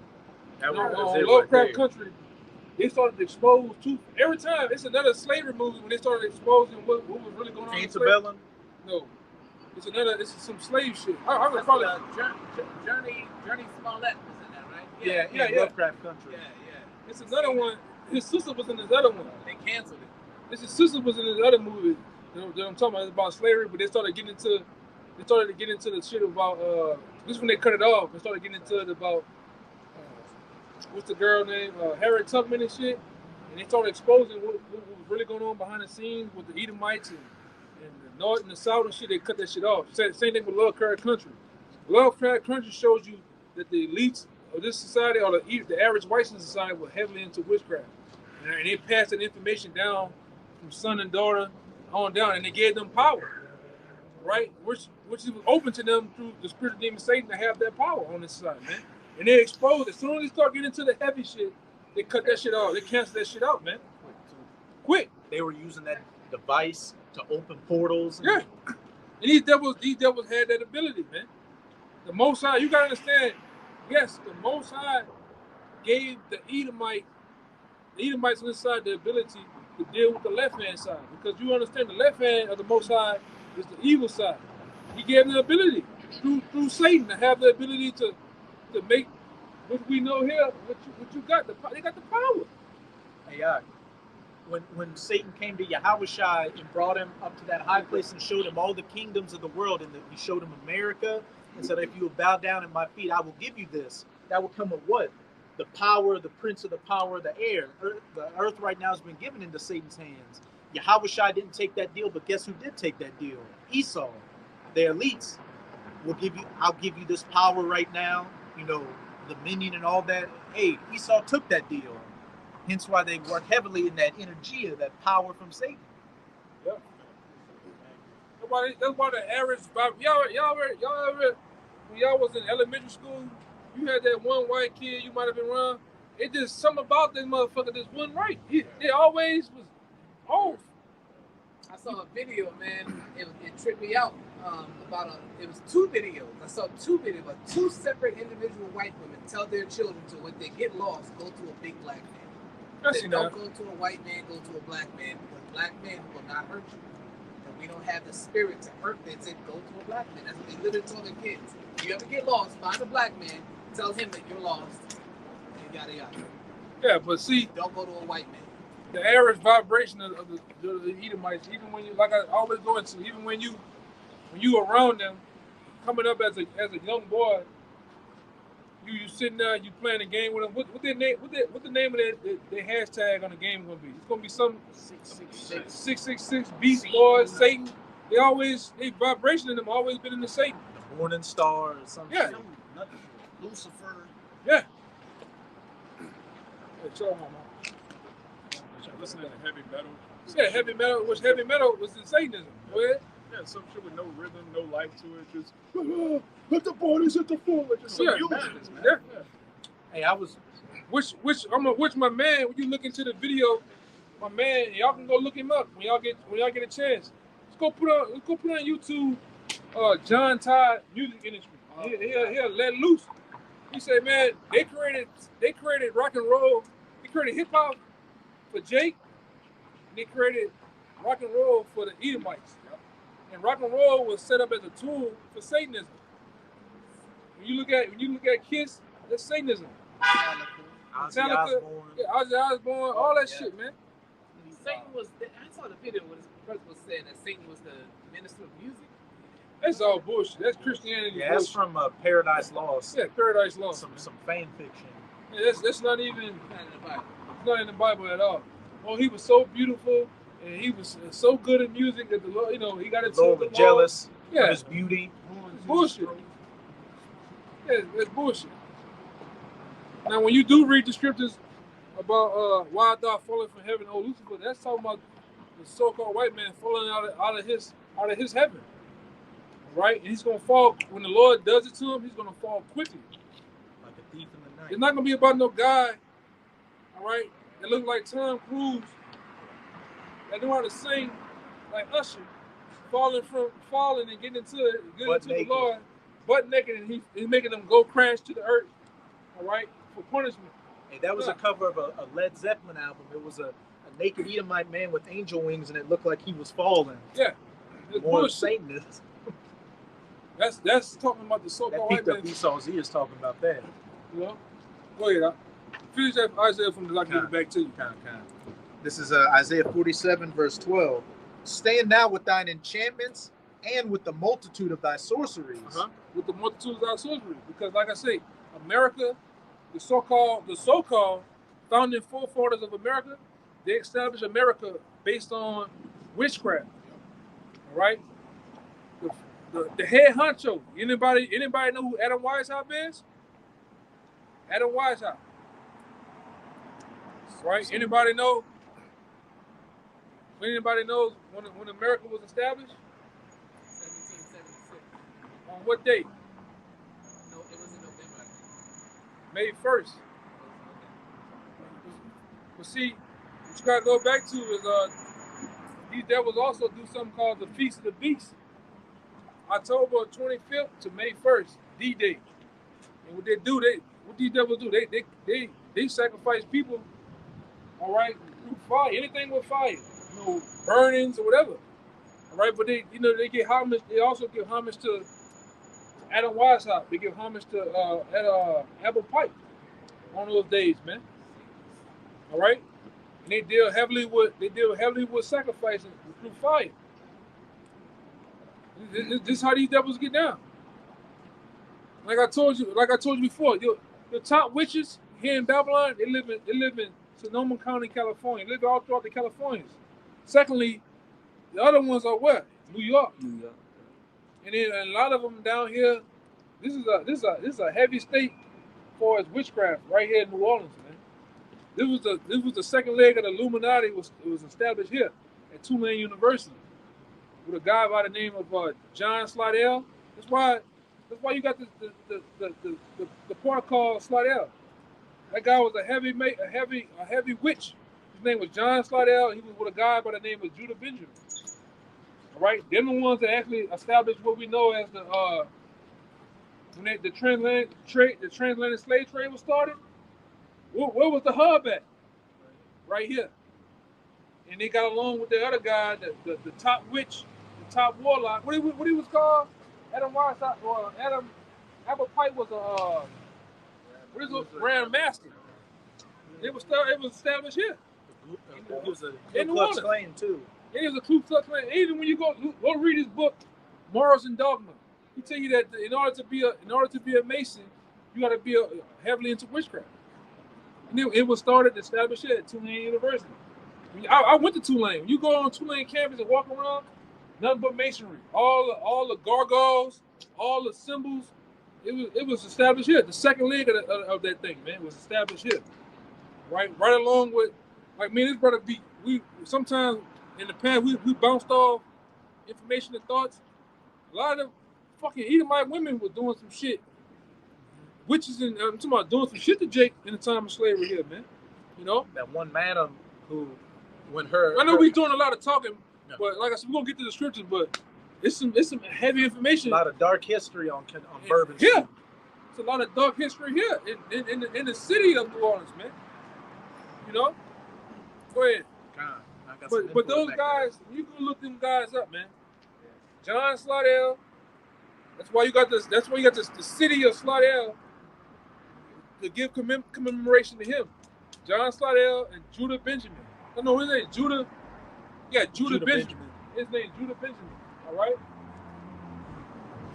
All right.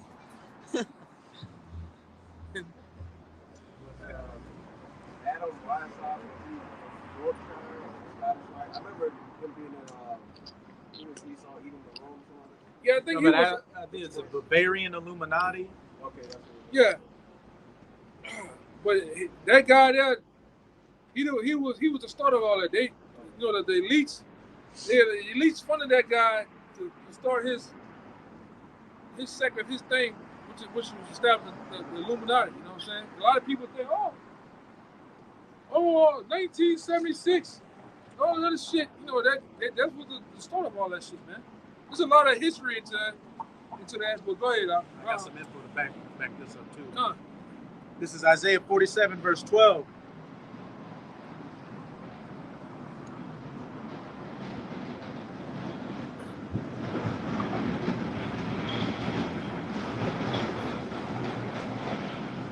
Stand thou with thine enchantments and with the multitude of thy sorceries, wherein thou hast labored from thy youth. And He said, when thou labors from thy youth. What is talking about? When America was established? I see him. Read that part again for me, though. Stand now with thine enchantments and with the multitude of thy sorceries. Because those are the ones that help fund and help establish America. All those astrologers, stargazers, money prognosticators, all those people that are heavily into witchcraft, all right? That's why it says, keep going. Okay. Read that little snippet for me. Wherein thou hast labored from thy youth. Where thou hast labored from thy youth. Meaning when America was established, when America was established from the youth, it was established on witchcraft. All right, through the so-called founding forefathers. This is how this place came about.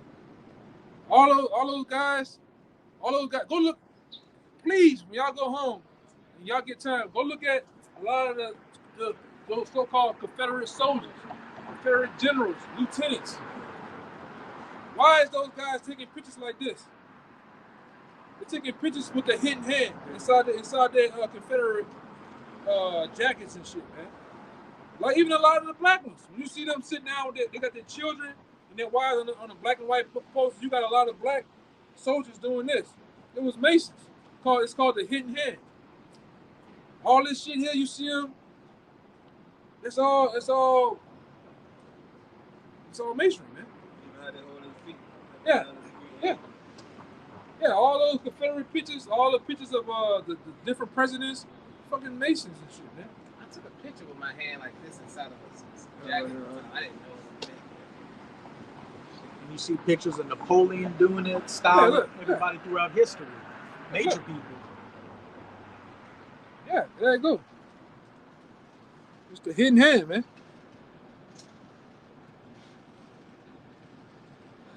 Study Proverbs and teach it with his. Hey, this Naughty Napoleon. man teach it with his fingers. Hey, this is Napoleon. Mm-hmm. And they're coming out with the movie of Napoleon, I think, this month.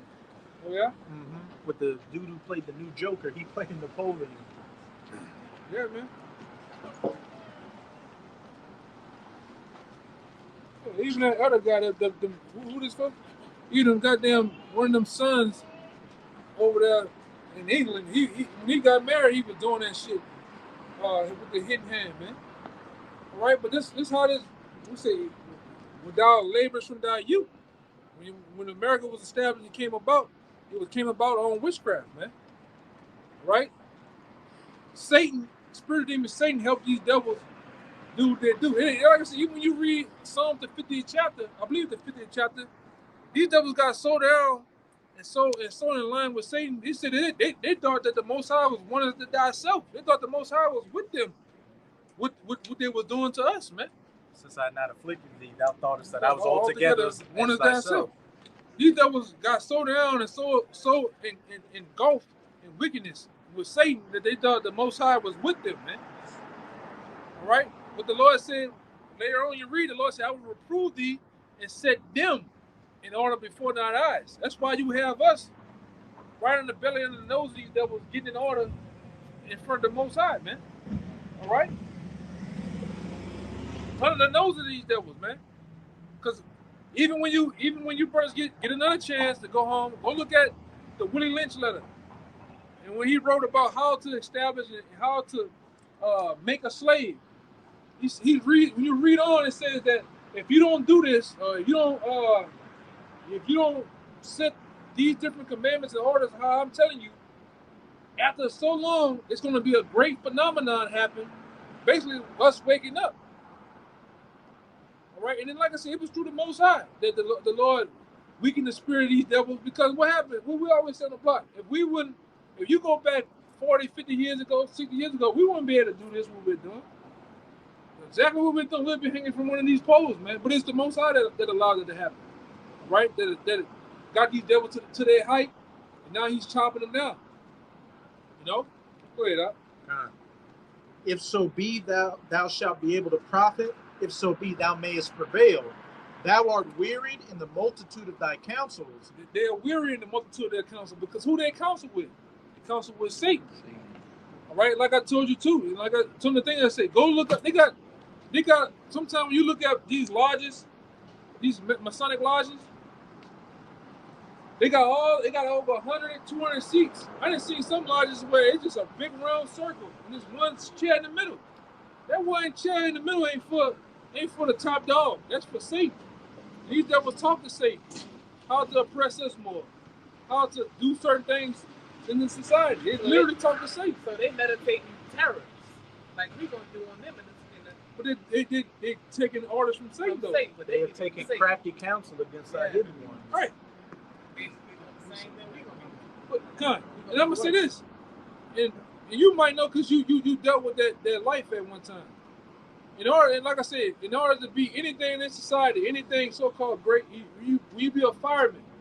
You could just be the regular guy hosting out shit, fighting fires. But when you want to be on a big dog level, you got to be a Mason. When you become a cop, you get sworn in. What they wear? White glove. You be a Marine. It's masonry. They call it the fraternal order of the police brotherhood. That's Yeah, true. When you're a soldier, you get all those different ranks. But then when you want to become a big dog in the military, you gotta become a Mason. Damn, that's shit. Guess why? Guess what? Because the regular peons in the military, they go fight, they go to war, they go shoot and kill, but they come back to nothing. But why is it all the big dogs that's in there that become Masons? They come back home with the F-250, the motorbikes, the boats, the cars and shit because they it's a form of selling What you just said, man. I had something that's been sticking with me for years. I never understood why. In the Marine Corps, the sergeant major is the highest you can go to enlisted rank. I had a sergeant one time I was with the sergeant major, and I was with this gunny, the sergeant, and he was telling, and they both was black, they both was brothers, and he said, yeah, man, you don't know, we with that thing, man, we with that thing, and he kind of like was suggesting, and it was he said Mason. I mean I was 22, I didn't know what it meant. I said, well, what is that? He said, well, you don't know. Now I figured out when you just said what you said. But that I realized how the sergeant major got to where he is as sergeant major. How he got all the way up there. Yeah. And this dude couldn't run a shit. Like we did a battalion run. He dropped the fuck out. He big on it, fat on it. I mean, but he was sergeant fucking major of the whole fucking company, the battalion. And now I know how he got up there. Yeah, he got up there because he's a Mason. And he admitted it to me. He admitted it to me that he was a Mason. Yeah, all them niggas that be in the military and shit. A lot of them, Chris Hall Mason is bullshit. Jokes. They're jokes. A lot of the Edomites, you'll never hear an Edomite tell you he's a Mason. You'll never know. No. And a lot of them, they're the real war. They're into the Scottish Rite and Yorkshire shit. All right. Jake be into the bush, and Jake be doing all that goddamn recruiting all the time. The Edomites don't really do that like that. Jake got the plaques on his window of his car. Yeah, the ring, all the bullshit, But them Edomites, they be, it's how, niggas become a Mason just to get $300 extra out of the bank. Little small dumbass perks and get shit. A parking ticket taken away. But them Edomites, they be in it like the politicians and shit. Lawyers, judges. Anything that you want to be in society, especially because firemen when something go wrong, they on military time. Police officers, all right. All that shit is connected together. When you sworn in, you get your badge, all that shit. You gotta put on the white gloves. Everything here, even Mickey Mouse. What Mickey Mouse got on? The white gloves. Masonry. Disney, all and masonry. Black and white. Yeah. This color scheme is only black and white. Yeah. Everything here. You want to step up and be on the bigger level, you gotta get down. Even in that college world, I told you brother before, you want to get down, get the ABCs in front of your name, the doctor's degree. Guess what? That whole graduation what is it called? The graduation ceremony. You got to do what? To get your degree. A degree is what? It's a masonry. Like you said, you gotta put the tassel from the right side to the left side on what? A motherboard. With that square cap you wearing. Motherboard. Everything is masonry. It's centered around that. You gotta go to Times Square, but Times Square is a circle. You know what I'm saying? But this is what they do, man. Everything is centered around that shit, man. That's how these devils get down. Go ahead, I'll finish that little part out. Try to get it back. Thou art wearied in the multitude of thy counsels. Let now the astrologers, the stargazers, the monthly prognosticators stand up and save thee from these things that shall come upon thee. Yeah, and all these black women, these women, what's your sign? What's your sign? All that shit is witchcraft, man. On this side, it's witchcraft. Now, we used to use the different zodiac signs and different things like that back then to tell us when war would come and tell us different things. But now on this side, they use it for what? Wickedness, man. They use it for left-hand magic. All right? And like I said, there is somewhat powers in the crystals and the stones, but what most people over here use it for? Witchcraft, left hand. You know, they use it for left hand magic. Especially these women, man. I want to find that husband. I want to get me a husband. Get money. They want to get to the shit, man. You know, she's a goddamn weirdo. Go ahead. Coconut head. That's it. I got get the info. It's just to back up everything the elder brother's been saying, how this country was established on Freemasonry and witchcraft. And this is a book called Codex Magica by Tex Mars, which goes into the hidden hand and a lot of these different symbolisms and the history behind these secret societies. And see, back then the elders put us on it. That's how we know that all these fucking, like we tell you all the time, all these car symbols that's on these cars, like the Chevy, Dodge, look at this, Hyundai, all that shit is Satan. Let's go back to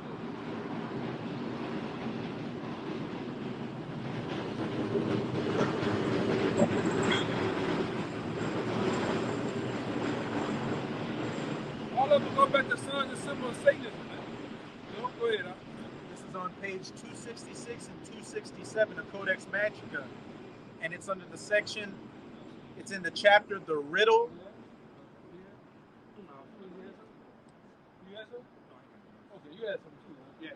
This is in the chapter, The Riddle of the Great Seal of the United States. In the section, Enter Rothschild's Man, Haim Salomon. That, of course, is the official version of events, but some claim that a mysterious man from Europe, but living in Philadelphia, named Haim Salomon, secretly assisted the committee of Franklin, Jefferson, and Adams. Haim Salomon, a Ishbanker, Amalekite, just happened to be the American representative for the Rothschilds of Europe. Salomon, it is said, bribed a number of American politicians and was able to get about anything he and his mentors wanted done. In the case of the Great Seal, the Rothschilds wanted symbols to be pictured in the Great Seal of the United States befitting the aims of the Illuminati, though Ish and Zioist. In ambition, the Rothschilds were not worshipers of the God of the Old and New Testament of the Bible. They were Sabbatian, Frankist, satanic in theology. They sought and still seek today a J-ish utopia or kingdom on planet Earth. The kingdom would be the New Age successor to ancient Babylon and Egypt. You see, even right here, I'm gonna see if y'all brothers see. Do y'all see the owl sitting on the hook? See right here, the little thing right here. It's the owl. Owl Molech sitting on the crest right there. Behind what you see is what? You see the web. Right? I don't know if the camera can pick it up. Yeah, it's gonna blur out. But I wish I could show you what I'm talking about, man. But this, yeah, I might. Yeah, but this is the this is what they established everything on this. Which, hold this real fast. Which all these little lines you see is called the web. What they call everybody, they call it right, especially in the back. You see the web? You see how it look like a web, right? This is what they catch everybody else with. This fiat currency, man. This illegal tender of debt. Yeah, let it go. That's on the dollar. You see that owl? He always puts his stamp. He puts his stamp on everything, man. You know, and like this brother said, read that part again with the Illuminati shit, man. In the case of the Great Seal, the Rothschilds wanted symbols to be pictured in the Great Seal of the United States befitting the aims of the Illuminati. Yeah, that's why you got the Eye of Horus, you got the America, you got a goddamn pyramid, right? And which these devils believe they're at the top of that pyramid, and you at the bottom. The bottom right here symbolizes like the bars. You stuck in that cage, man. Matrix. In that matrix. If I could say that little plant right there, if that little, if you could see it over the two, circles. Matter of fact, I'm gonna make it even better for you. I got it right here. It's called an acanthus plant, and it means rebirth. And what is Esau trying to do? Rebirth ancient Rome, Babylon, Egypt. That phoenix rising from the ashes. Yeah, that's why it's kind of nighttime right now. You can't really see on that building right there. You got what? You got the eagle. Sometimes you got double-headed eagles, and you got those Olympic torches with the wings on them, man. Hey, this how this devil get down. Come on, man. It should be right over here. Well, but even this, man, you got everywhere around Babylon. You got what? You got the symbolism of what? Different ancient deities, man. It's Egyptian opalus, and it's right by what that river, which shows its reflection, as above, so below. Right. And you got what? Abraham Lincoln doing that, sitting in the chair. He's doing as above, as below. Right. You got George Washington doing statue. The same. He's doing the as and he's above. In a toga. Yeah, he's in the toga. And I think there's another one with George Washington. He got the Masonic apron on, man. Mm-hmm. All right. That's why Google goes back to masonry. All right. The Google images, you got a circle with the different yellow, blue, and red. It all goes back to 666. The numbers are 666, man. This is at U of H. This is in Vegas. The Luxor with that capstone that shines that bright light at the top at night. Yeah, but there you go, bro. I got it even bigger. You see that little plant, that little leaf looking thing. It's called an acanthus, which means you rebirth, going into the rebirth of what? The Renaissance was the rebirth of the Babylonian and ancient, mysteries, and bringing in that new age, that phoenix rising from the ashes. And the reason that capstone isn't attached to the pyramid is because they haven't accomplished their new world order yet. Mm-hmm. And what they believe they're going to accomplish it when they bring the MOTB. So what? That capstone's going to finally lay on the pyramid. Right. So, and there's going to be no more need for the dollar or this when they bring the MOTB. It all goes together, man. That's why these devils, since the time of Adam Weishaupt, they've been pushing so hard to achieve that, man. Even in the book that Abba Pike, he predicted 3 world wars. The Mazzini letters. Yeah, in the Mazzini letters. That's why it said in that book that they will establish that new world order on the backs of who? Ishmael. All right, and they use the script. They know the scriptures. When you read the Bible, they tell you that Ishmael should be a wild man. So what they do? Dragons of Arabia. What they do? They use him as the image of the wild man, strapping bombs. Oh, boy! Mm-hmm. Which you never really seen. You never really seen Ishmael talk about doing that. Only time you see that is with the prediction of Esau saying that he'll do that shit, the movies and shit. All right, but this is this devil, man. Hey, get ready for the shit, because they didn't make their little loop around, man. Go ahead. I got that in Genesis if you want. Must be what do they call it? A sugar convention. Yeah. Farrakhan must be down here, man. Do you want that Ishmael's a wild man? Yeah, I'm ready to get on one of you, the ski niggas, man. You Morehouse niggas. I'm ready to get on one of you niggas' asses. Go ahead, brother. Now, this Genesis chapter 16, and let's get straight to the point. Verse 11. And the angel of Yahweh said unto her, Behold, thou art with child, and shalt bear a son, and shalt call his name Ishmael, because Yahweh hath heard thy affliction, which Ishmael in the Hebrew means he's heard of the Most High. It says, and he will be a wild man. His hand will be against every man, and every man's hand against him. Right. And he shall dwell in the presence of all his brethren. Yeah, Ishmael lived up to that. That's why what's going on in the Middle East? Every hand is against him, and his hand is against everybody, man. go your ass to Yemen, you go your ass to Pakistan, Iraq, Syria, Gaza Strip, Iran, another one. I said Afghanistan. And Ishmael lived up to that. So Esau played on the scriptures, and let's make him the prime enemy. Okay, and we're gonna establish this new world order too on the backs of him too by going up against him. This devil, he ain't stupid, man. True to tell you that y'all are wiser than Daniel. This devil, first and foremost, this devil read the scriptures, man. He got somewhat of understanding of that Bible first, man. I think he took the Apocrypha out. Yeah, but the Apocrypha lays the groundwork, the foundation to understanding World War III. Hey, I got that. 2nd Ezra 15 and 20. Behold, a horrible vision and appearance thereof from the east, where the nations of the dragons of Arabia shall come out with many chariots, and the multitude of them shall be carried as the wind upon the earth, that all they which hear them may fear and tremble. Yeah, man. So those are the times we're in. And you got some more on that thing, right? Going back into the Codex Magica. They were talking about the Rothschilds. They were Sabbatian, Frankist, satanic in theology. They sought and still seek today a J-ish utopia or kingdom on planet Earth. The kingdom would be the New Age successor to ancient Babylon and Egypt. In Revelation 11, verse 8. It would be a powerhouse nation that would, through magic and intellect, conquer the world. America would be its proxy. America would be its alter ego. America then must be fashioned into a Kabbalistic J-ish state.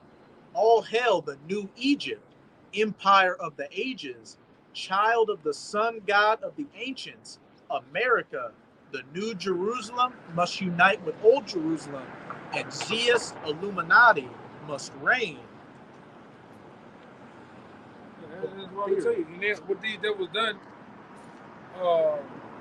starting with the elites, like I told you, these devils, to show you that this is Rome all over again. We go into the Maccabees with the Senate House, and so on and so forth. But even in ancient Rome, one of the first places, I think Macedonia. Alexander the Great, after he came out of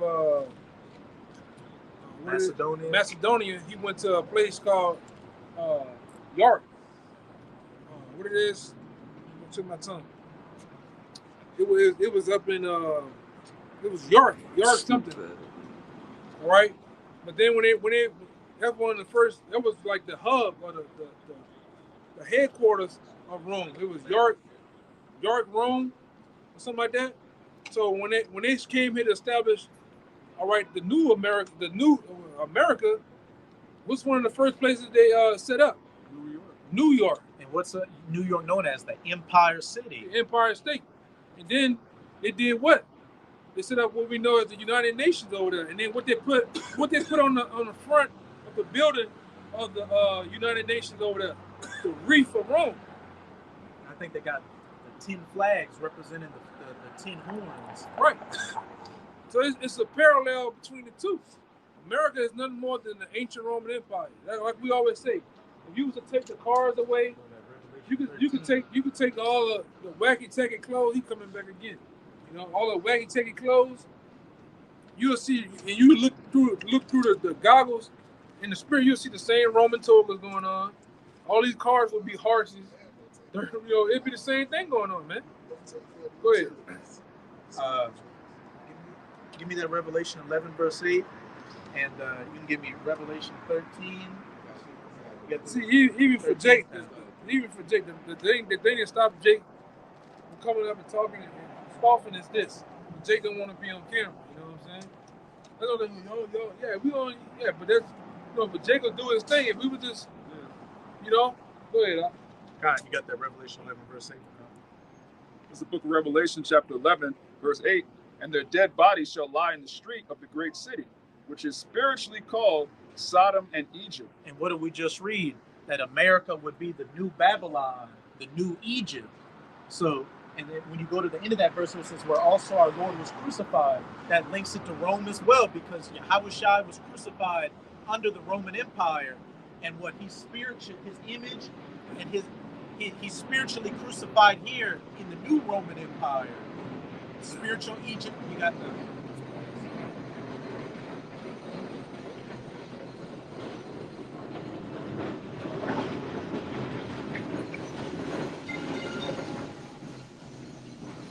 I want to say something too. That's why they also, here in America, they commemorate the death. Every year, they commemorate the death of our Lord. And they lie to the people and say that his birth was December 25th, right? And they use it, they call it Christmas or Xmas. Why? Because they Xing the Lord out. Christ's Mass, the Mass. Right, Christ's Mass. That's why would you wear a cross around your neck, symbolizing the death of the Lord? If I was to die or you was to die, I wouldn't want you to come back and how I died, making a mockery of it, man. Okay? But when you read the scriptures, and one day we'll get down to the breakdown of that. When you read the scriptures to you, brothers, all right, and you go through the proper breakdown, you'll find out that the Lord wasn't even born on December 25th. No. Not even around the time of the December 25th. Yeah, he was born around springtime. All right? All right, he wasn't even born in the winter months. But what's going on? The winter solstice is going on. Really in these high times now is the commemoration of Satan too. When you start going into what's the symbolism of the evergreen tree, the presence, the colors. Because we went in the breakdown of that, remember? The colors of the red, the green, the white. What are these things about? The average mind of every person, the colors are so innocent. How can you talk about it? The wreath, the little balls and the tassels that go around, that all means something, man. All right? They got a saying, nothing goes without meaning. Yeah. What did we went into? Old Saint Nick, which goes into Satan. What you about to say? Yeah, Santa. And Satan spelled backwards. Yeah, read that one out. Where I want you. I ain't want to read. Just bring it out anyway. Now give back to you. Yeah, scripture you had. Just bring it out anyway, so we can go into it. And then I'm like I said, Lord will get this back to this, but I'm gonna try to go somewhere and get it. This Nahum chapter 3 and verse 3. The horsemen lifted up both the bright sword and the glittering spear, and there is a multitude slain, and a great number of carcasses, and there is none in to their corpses. They stumble upon their corpses because of the multitude of the whoredoms of the well-favored harlot, the mistress of witchcrafts. Yeah, the mistress of witch. They're talking about America, man. Right? And guess what? Through World War III and through Jacob Trump over here, that's how it's gonna be. Read that part again about the carcasses, man. It says, that's how it's gonna be in World War III, and that's how it's gonna be over here in the streets of America, man. Go ahead. And there is a multitude of slain. Gonna be a multitude of slain bodies and people. Go ahead. And a great number of carcasses, and there is none in of their corpses. They stumble upon their corpses. People gonna stumble upon the dead. Stumble, slipping on blood, brain matter. That's how it's gonna be. Go ahead. And even in the time of World War III, it's gonna be like that, man. It says, because of the multitude of the whoredoms of the well-favored harlot, the mistress of witchcrafts. This is America, the mystery of witchcraft. Like we was going into earlier. Bro, get into America was established on witchcraft. The founding forefathers of America established this place. Even the women were heavily into witchcraft, man. And I'm talking about the so-called white men and white women, right? Yeah. Women eating stars because they wanted, the women wanted something to be a part of. All right. Even when you get into what? All right. Over there in Yale, with most of the presidents going into Yale or Columbus, whatever, Yale and Harvard and Columbia, Princeton, Skull and Bones. You got to get into Skull and Bone, right? Skull and Bone trickles into what? What we have today. You got these niggas in something they call the Boule. The Boule was started by a nigga by the name of Henry McKinney, I believe. Right? And he was heavily into the Boule. He wanted the same thing he seen Esau have with the Skull and Bone. And most, like I said, most of your presidents have to go through that filter of being a part of one of those groups. You go back, go look it up. What we telling you? You got George Bush and John McKinney, John Kerry. Which those guys are cousins, literal blood cousins. They on the same picture for Skull and Bones, man. All right, which we understand most of these presidents are kin. That's what you just said. Yeah, all right, because guess what? You got the elites, which are part of what we know as the blue bloodline. They try to marry in house, keep that same power. Because these devils hope and pray when they die, they come back in that same position. So they try to marry within the close bloodline of each other. But then you got the other bloodline of them. You got the and then, like they said, and I'm saying this too. That goddamn Hamite. Obama had a whole segment where he can trace his bloodline all the way back to the season, man. All right, that's how close these devils are. That's how they try to keep that thing so close, man. But his dad is a Hamite, right? Yeah, but his daddy, his daddy Hamite. His daddy is up in the inner realm of that shit, man. Because what the other guy name is that set up that guy that was the tutor of Obama? Yeah, long ass name. Zebigniew Brzezinski. Yeah.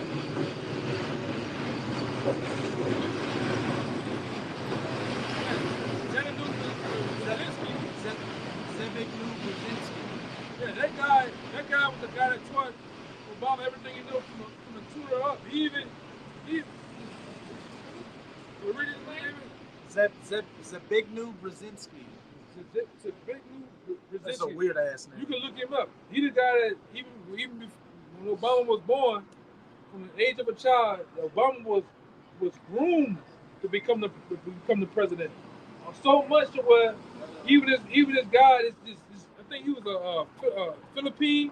He set the Philippine guy up that had power with the military and the armies of Philippines or something like that. He set him up with Obama's mother after the daddy separated from him. And this guy was groomed up to become the president. All right, I'm talking about Jerry. What is his name? Barry Soetoro. Barry Soetoro. That's Obama's real name, man. Okay. So it's a lot of it's a lot of things going on behind this, man. Behind these different presidents and shit. Now I'm starting to believe that Michelle Obama is actually a he. Yeah, this is the guy I'm talking about, man. You can look at this guy and tell he a damn demon, man. You know? He had a famous quote where he said, governments had to use a lot of manpower to kill many of their civilians, but now with the advent of missiles, they can kill many of their civilians with a little bit of manpower. He had a quote like that. That's a demonic ass quote. Yeah. I saw a video last night that said once they get that EMP started, half of America's population gonna die overnight. Yeah, because you got half of these old fucks, all right, that's rolling around in wheelchairs, walkers, dialysis, and fucking pacemakers. They're gonna die instantly with the flick of a switch. You say these airplanes that are in the sky, they gonna fall. They all just the satellites, niggas gonna have satellites in the hood, B. All right, some NASA shit is gonna fall right in the hood instantly with a flick of a switch. All right. The wacky white girl, oh my God, she's gonna die overnight because the internet's gonna be gone. Boom. No lights, no nothing. And guess what? All the freaks gonna come out that night when the lights go off over here. You see her come around the corner, Felicia gonna wild up when the lights go off, man. You see that, huh?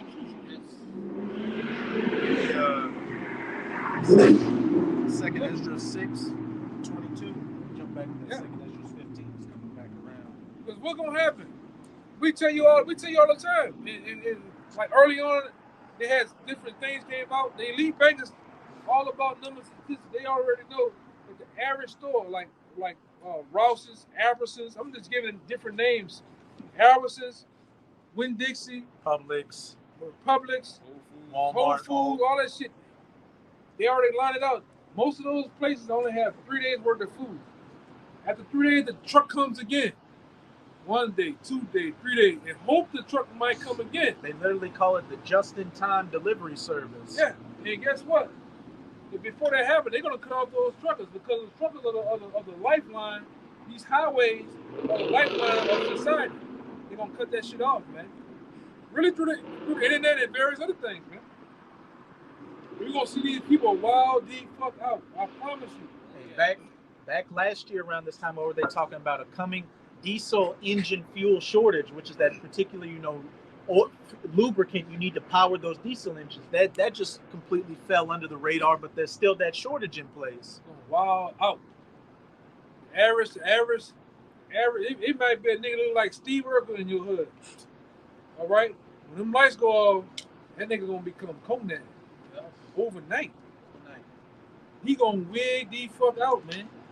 A lot of these druggies, these people that are on all different Adderalls and Percocets, them niggas is going wild out when they can't get to it. Body going through withdrawals and shit. All right, the old, and I want you to understand this. Even people that think like this, the old here are gonna just die. It happened for Katrina. All the old people, they just put a sheet over them. Nigga still in the wheelchair with his mouth open, dead. The old gonna die first. Then from there, you gonna have those with various injuries and shit. And from there, you gonna have what they told you in school. It's in science class. They told you in science class about what? The survival of the fittest. Mm-hmm.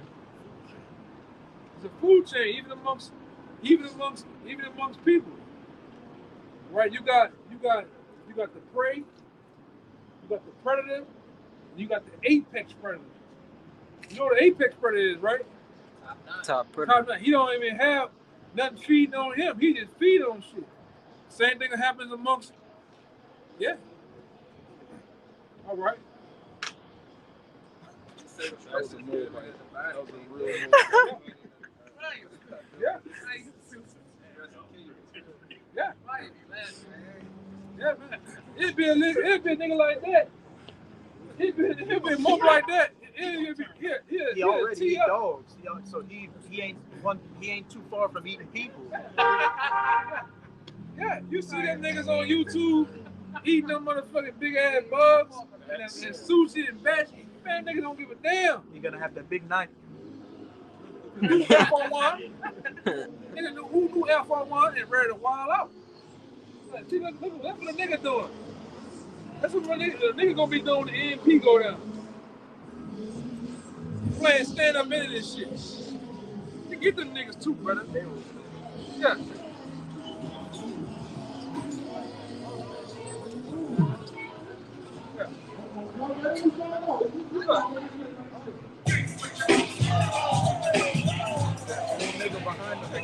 Nigga too.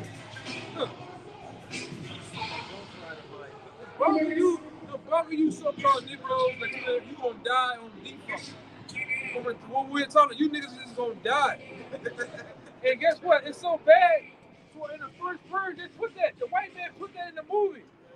When shit gets real out here, niggas gonna still be playing. What happened on that? Nigga was twerking. Nigga was twerking on Skeletor until he put out something this long and jerked that bitch up. That rusty knife.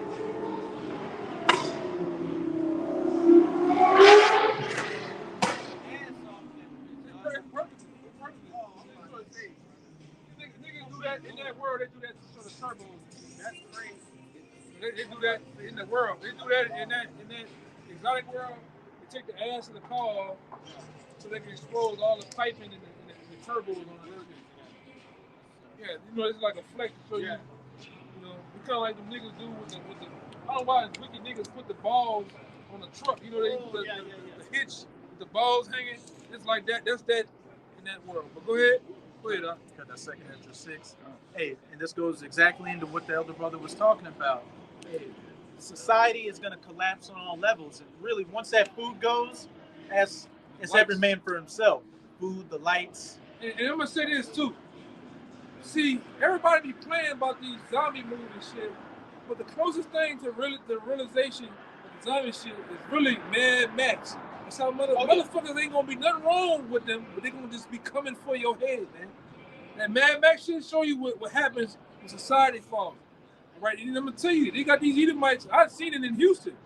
They got these Edomites out here really buying steel plating for their fucking trucks and cars, buying bulletproof tires. Yeah. These devils out here buying LMG, light machine gun weapons and arming their shit up to mount on their shit when all hell breaks loose. What the fuck is Edomite? Edomite, he in the front of his big truck. He got the diamond. That cow catcher. That cow catcher from all fucking Mad Max on this shit, man. Huh?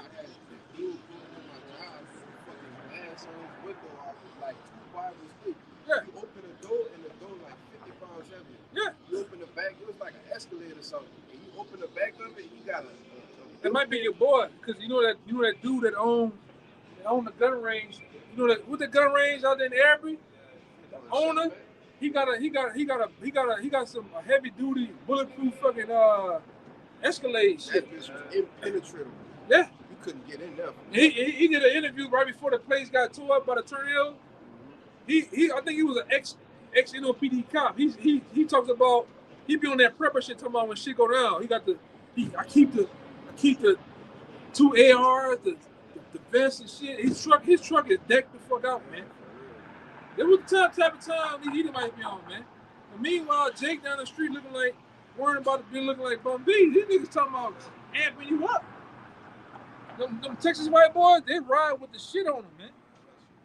I'm talking about 60 packs, 60 piece with rice and fries. I'm talking about them motherfuckers got the real shit with them. He got a 30 round. Yeah, Jay got a 30-round clip that he bought off Amazon, and they ain't gonna get through about 5 rounds. You might got the shit, boy. That's why we gonna hope and pray that the Lord give us spiritual powers in those days. Yeah, you better hope.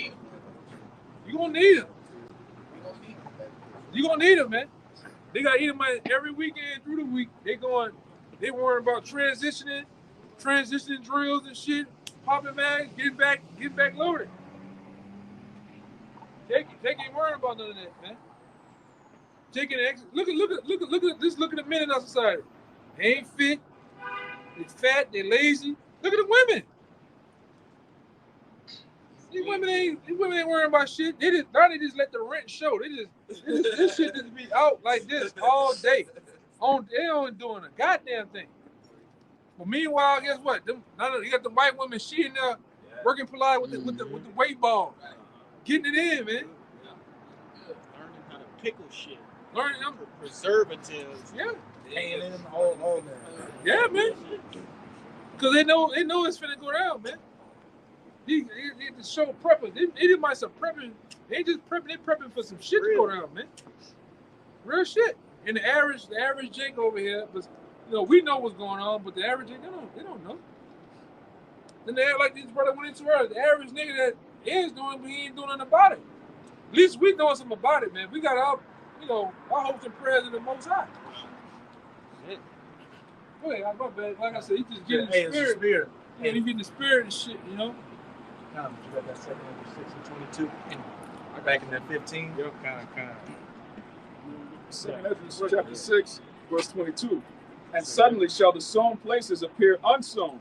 The full storehouses shall suddenly be found empty. Hey, what do? You sow a field, and we see that and when you go into 2 Ezra 15, it says, "They that till the ground shall mourn."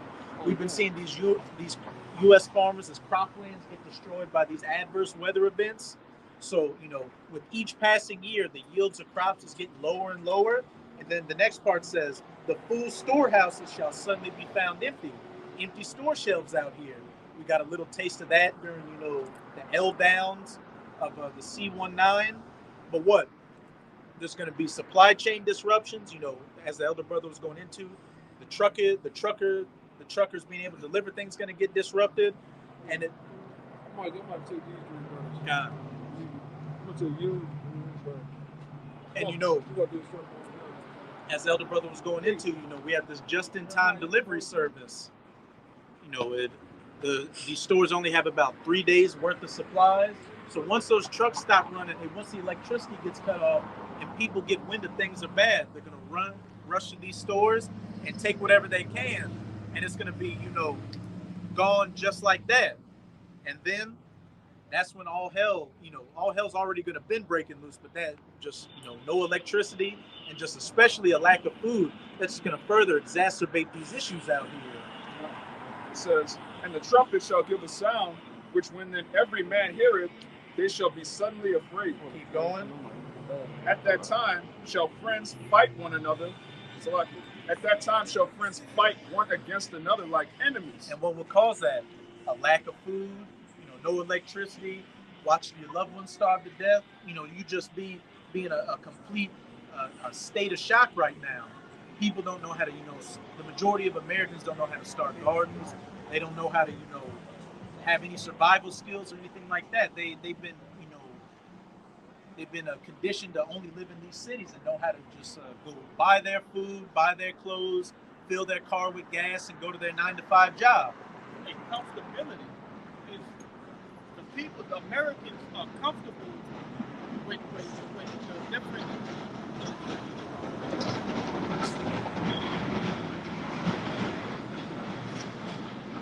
The comfortabilities of the average American, opening your refrigerator, being able to get a cold glass of water, putting your food in the microwave, those are really privileges that these people have been accustomed to. Right? They never had to go hunt for no food, you know, while hungry though. Mm-hmm. Have to fix it. You gotta wait, you gotta build the fire. All of those, that's, you know, those are humbling events, things, right, that really is supposed to, you know, take place. But these people are comfortable.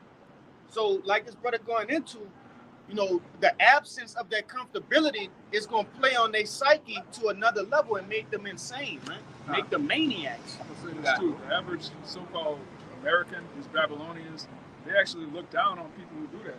Yes. Like people who in the country, people who know how to skin animals, people who know how to hunt. Like the elder was saying earlier, just people that work with their hands. Like you blue collar, you just like somebody that can fix their own car is an asset. Okay? You got people out here that think, oh, just because I know what a nice suit is to buy, or I know like sophisticated wines, like somebody that doesn't know that shit, they're a podunk, they're a loser, they're not classy, they're not civilized. But wait till them lights go off and then store shelves are empty. Then we're gonna see who the true, you know, expert and, you know, classy person is on things. Yeah, right now this society values R&B singers, basketball players, and politicians. In that day, no one's gonna want to hear how well you could sing, dance, how well you could give a speech wearing a suit. It's gonna be who can survive, who can help me to survive, who can help my children to survive. That's gonna be the so-called high-value man in Jacob's trouble, the men of the Lord. You know? Imagine Lil Wayne in that day. What are you gonna do? Rap for some cans of food? Fuck you, man! Ain't gonna smell. Fuck you, Lil Wayne. Plus, you're rich. You got good consolation. I'm just kidding, man. Take your truth. They're gonna come to people that flash their stuff. You know, they're gonna come to you first because they know you got it. So-called know you got it. So they're gonna kick that door in, and it's gonna go into in that 2 Ezra 15 and get to work on you. But that nigga rapping for canned goods. Yeah, like literally, hey, I'm Lil Wayne. Yeah, I'm gonna spit 100 bars for some food. No, man, that's not gonna work like that. Give me them chains, and that's it. Go up on you. But as it says, at that time shall friends fight one against another like enemies. And what would cause that? Again, you know, a lack of food, a lack of power, just all hell and pandemonium out here. Every man for himself. People not having the survival skills to survive without this society set up to take care of them. Keep going on. It says, at that time shall friends fight one against another like enemies, and the earth shall stand in fear with those that dwell therein.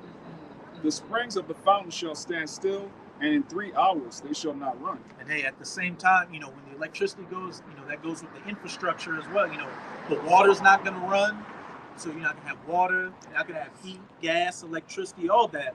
And I was reading somewhere that was saying that when the elites, hit that switch, so to speak, they're actually gonna make a lot of people's, toilet water. They're gonna make it reverse flow, so they're gonna flood your houses with sewage, so you have to leave the house. So you're just gonna be completely assed out here.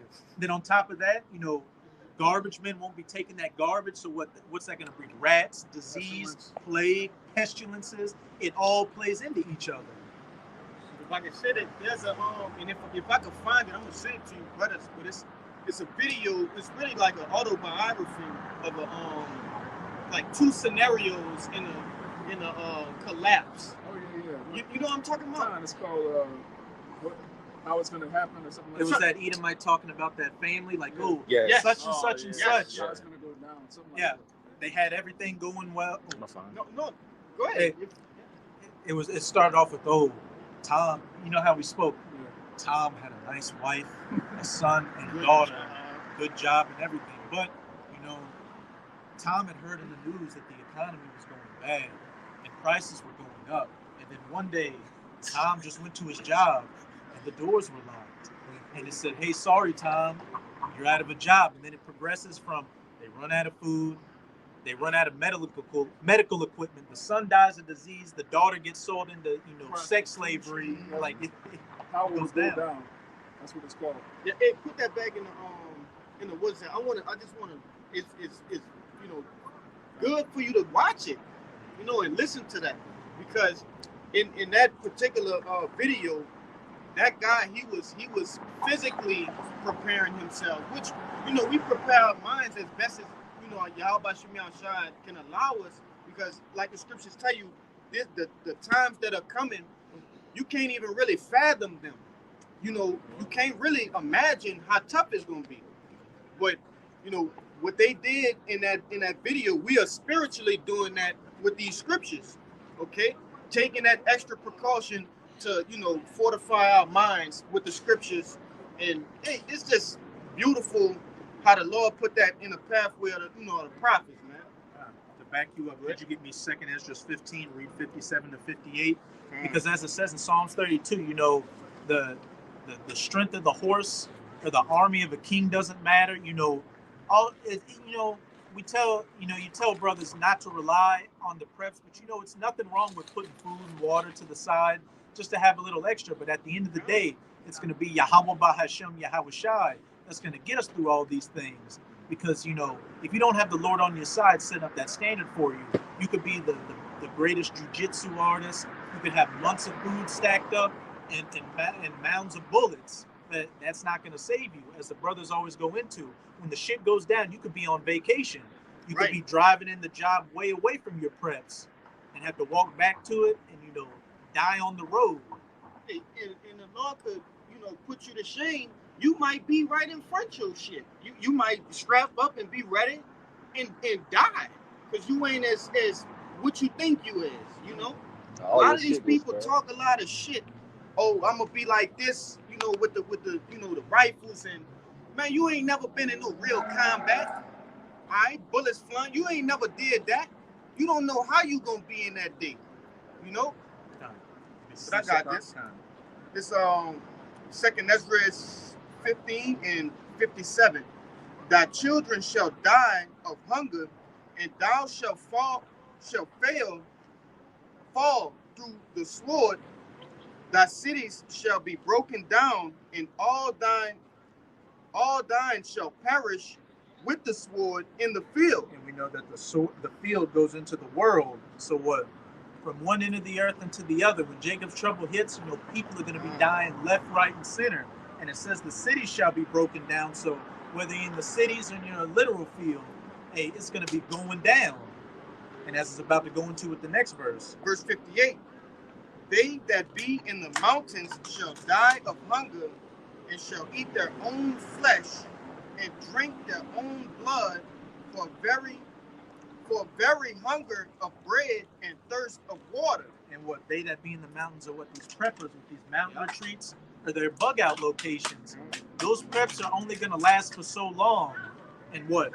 You're going to have, these people coming against you that know of your preps, people coming from the cities into the wilderness, running into you. It's just going to be all hell. And as it says, they that be in the mountains, your bug out locations, wherever you go to try to escape this fire, shall die of hunger and eat their own flesh and drink their own blood, for very hunger of bread, thirst, and of water. People dying of starvation, and what people turn into cannibalism because there's nothing left to eat. As it says in Isaiah chapter 9, he shall eat on the flesh of his right hand and not be satisfied, and then turn to the flesh of his left hand. Hey, a lot of these people out here that are overweight are really just getting fattened up for a cat, like a calf to the slaughter. That's how gruesome and gritty it's going to get out here. But we're going to go back to that second Esdras 15. You can reread verse 15, and we're going to read down to 19. This second Esdras 15 and 15. And these are the times we are quickly coming into, the breakdown of society on all levels, from the food to the infrastructure to the economy. And with these people with a lack of moral character out here and that narcissistic, mindset, it's going to be every man for himself. For the sword and their destruction draweth nigh, and one people shall stand up to fight against another, and swords in their hands. And we went into that first part, earlier in the camp, that one people standing up and fighting against another. It goes into, people from all walks of life, religious views, politics, different races, all that, with swords in their hands. And that modern day sword, especially in the U.S., is what? That gun, which we saw back during the, lockdowns, and especially during those George Floyd protests. A lot of first-time gun owners in the U.S., bullets were running, certain calibers of bullets were going, or there were shortages of that. And what, do you think these people just threw these, do you think these people just, when things started to so-called get better, they threw the guns and the bullets away? No, they still got them stacked up. And they're especially holding on to them now, seeing that what, World War III is looming, and talks of the economy collapsing. Hey,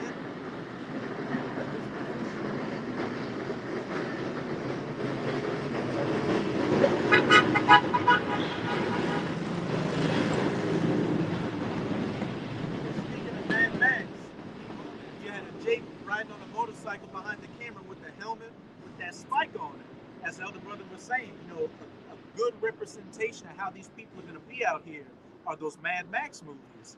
And, a lot of people, sleep on the first one. But what I like about those Mad Max movies is it's a progression of the collapse. In the first movie, they still have civilization, but it's on the verge of collapse. You still got the police here and there trying to stop stuff, but you got like gangs roaming around, raping men and women, stealing gas, and doing all that. But then by the second movie, the nukes hit, and then they're in straight just desolation.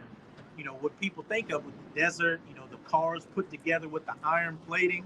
Hey, that is coming. As the elder brother was also going into, Edomites out here reinforcing their trucks, and, people are just getting ready for all hell to break loose. Verse 16, for there shall be sedition among men, and invading one another. And the definition for that word sedition is conduct or speech inciting open rebellion against a ruling authority or monarch, which we also brought up earlier. What? You had them two senators about to start fighting each other on the Senate floor, and a lot of these citizens in America are waking up to the fact that these politicians don't have their best interests at heart and know that they're throwing them under the bus. I think a couple of years ago, I did a video on an article showing that with each successive year, like 2014, 15, 16, 17, 18, the threats towards U.S. politicians has been steadily rising. And, people have been making threats like, look, I'm going to come, I'm going to skin your family, I'm going to kill you. Like, that's the thoughts on the minds of these people out here. Especially down here. Yeah. Hey, our mayor down here, Contrell, she got several threats from Edomites saying that, look, we're gonna hang your body until it rots. So once the power is taken out and the food is taken out, and it's really like that out here, these people are gonna act upon those instincts, act upon those wicked thoughts. There's gonna be no consequence, no legal consequence. Exactly. They shall not regard their kings nor princes, and the course of their actions shall stand in their power. Backing up, what you just said, they shall not regard their kings or princes, the laws, the government, that also involves, the police and the military. A lot of them, are going to take off those badges and those uniforms to protect their own. Right. Hey, down here in Katrina, they were doing that. Hey, what did they say in that little video? A lot of the police officers and firefighters, they turned into gangs of their own. Mm-hmm. They're close knit, as brothers was going into their brotherhoods, and they gonna turn into these, different gangs with, high caliber weapons and things of that nature. And they're already doing that. A lot of these former military are in militias and training to, get ready to survive the collapse that's coming. Like I had to you, like you said, the military typically most high ranking officers, so they stay in the same neighborhood. Yeah. So that in those days that they, if need be, they could section off their own neighborhood as like their own little city where they could, manage and survive. Hey, I have family members that are in the military, and they live in a neighborhood, when I would visit them, of all just military people, just backing up what you're saying. They got enough ammo, they got enough weapons to last them and mow down, thousands of fucking people. And they know how the government operates, so once they hear particular orders and stuff, we know how to counteract this because we've been in this life before. Yeah, I definitely got insight from, I forget what Edomite that was in the service, but he was saying that that they prep on these things just in case the government does fall. So they already aware of all these things, just waiting for it to come to pass. God, and it's quickly coming to pass. Keep going on. God. Verse 17, a man shall desire to go into a city and shall not be able. And what does that sound like? A state of martial law, which they already talking about bringing back those L-downs.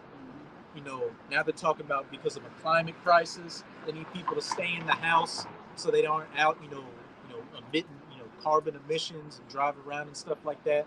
But when society collapses, they're going to cordon off these different neighborhoods and cities, and it's going to be on military time. And you're going to have your, papers, please, to be able to get in. But what's that going to also play into? That digital ID, that MOTB. If you want to come into the cities and deal with the infrastructure, we got to know that you're not a domestic T or an enemy of the state, a rebel. For because of their pride, the cities shall be troubled, the houses shall be destroyed, and men shall be afraid. Hey, because of their pride. And this brings us back earlier into 2nd Esdras chapter 15. For all the unfaithful shall die in their unfaithfulness.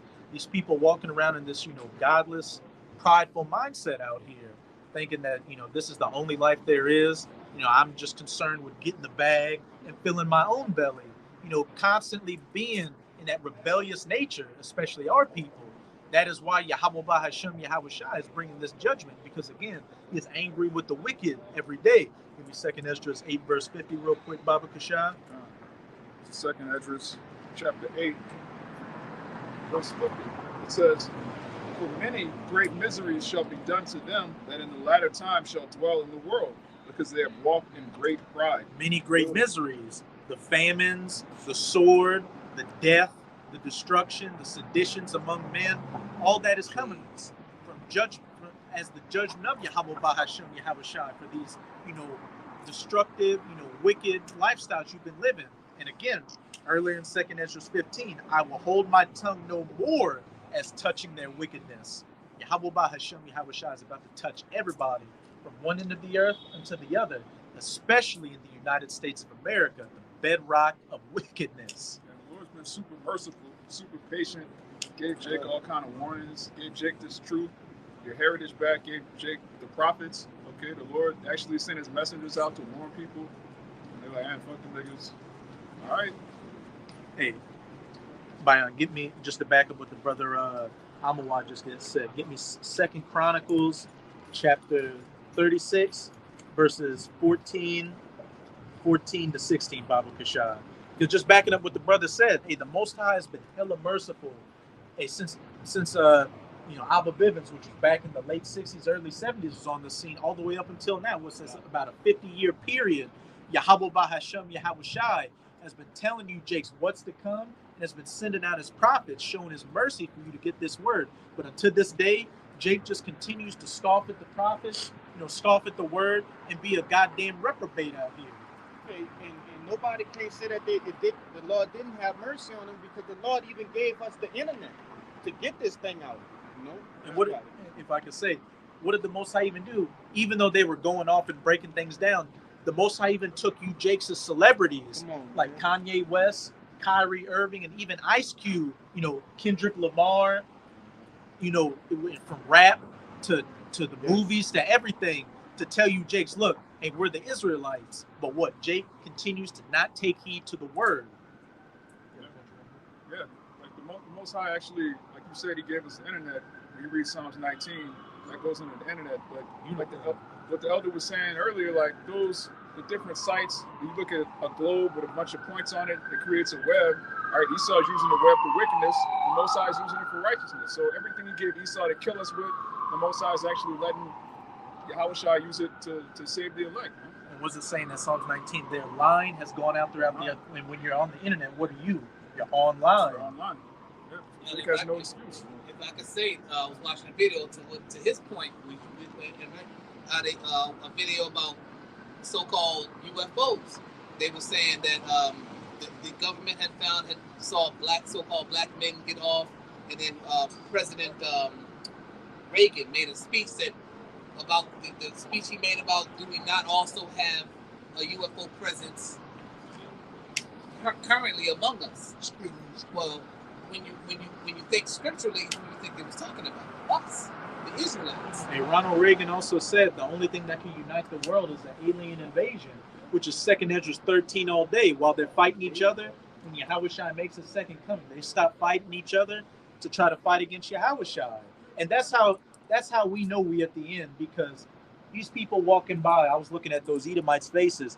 You would have talked about UFOs 10, 20 years ago, they would have been looked at you with a tinfoil hat. But now they're talking about UFOs in the mainstream news, so it's not such a so-called X-Files idea out there. How much more when the famines come, when the pestilences come, when the power goes out, when it's martial law in the streets of America. It's World War III. World War III. World War III. That's not what happened. It's happening right now. And who's been talking about it for decades? The prophets, the apostles. All they'll say, not in our lifetime. Yeah. No, our kids will see that, not us. But we on the brink of it. I remember, to the brothers that played Halo, you had the characters called the prophets, and there was one line. He was called the prophet of regret. No, it wasn't regret. It was the prophet. It was one of the prophets, but he said, "There are those that said this day would never come. What are they to say now?" Exactly. What does it say in Ezekiel 33, verse 33? And when these things shall come to pass, and lo, they will come, then shall they know a prophet hath been among them. You got that Second Chronicles, This is Second Chronicles chapter 36, verse 14.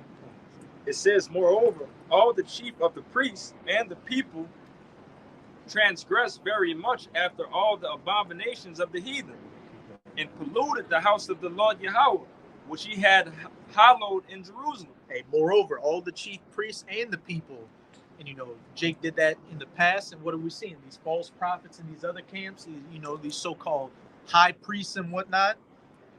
And the people, their followers and their congregation, these just off-doctrine Jakes in general, transgress very much after all the abominations of the heathen in that 501c3, getting juiced into society, starting soup kitchens or banks, just trying to make a kingdom within a kingdom, and polluted the house of Yahweh, which he had hallowed in Jerusalem, and making my father's house a house a den of thieves, of merchandise. As it also says in 2 Peter's chapter 2, they shall make merchandise. They've turned the truth into a brand, something to make money off of, a new fad. It's complete madness out here. Keep going on. Verse 15 says, and the Lord, the power of their fathers, sent to them by his messengers, rising up betimes and sending, because he had compassion on his people and on his dwelling place. Just backing up this, brother, the Most High has had ultimate mercy on you Israelites out here. As it says, he sent his messengers rising up betimes because he had compassion upon his people. The prophets out here telling you who you are, who your enemies are, of the terrible times to come, and what you can do to get right with your power to be saved. But what's it about to say in the very next verse? Verse 16, it says, but they mocked the messengers of the Most High, and despised his words, and misuse his prophets. Hey, that second Ezra chapter 9, when they yet had that time of liberty. You can get that second Ezra 9 for me, Baba Kashad. Yeah. We'll just get it on here. Reread that first part again, Verse 16. It says, but they mocked the messengers of the Most High and despised his words and misused his prophets. Second Ezra 9, chapter 9. Then shall they be in pitiful case, which now have abused my ways, and they that have cast them away despitefully shall dwell in torments. And they shall be in pitiful case now, when all these things shall come to pass. The judgments, they're starving, they have no electricity, they get thrown into these concentration camps, they're getting chased by these neo-Nazis, these troops gunning them down. They're going to be in pitiful case when all these prophecies, which the prophets have been telling them would come to pass right before their very eyes, and they're in the midst of it. Verse 10. For such as in their life have received benefits and have not known me. Hey, he had compassion on his people and on his dwelling place by sending his messengers unto them, prophesying this word unto them. Verse 11. And they that have loathed my law while they had yet liberty, and when as yet place of repentance was open unto them. Hey, but they mocked the messengers of the Most High and despised his words and misused his prophets. The Most High gave you, the reason a lot of the Most High gave a lot of you jakes a job and a car and an internet connection is to what? See the word on the internet. Yeah. Have money to, have a roof over your head and have a car to what? Be able to go out and listen to the prophets and, come and preach the word yourself, because when you hear this word as an Israelite man, you got to go out and preach that word. As the Apostle Tahar says, hey, there should be a camp on every street corner of America. But what? The harvest is plenty, but the laborers are few.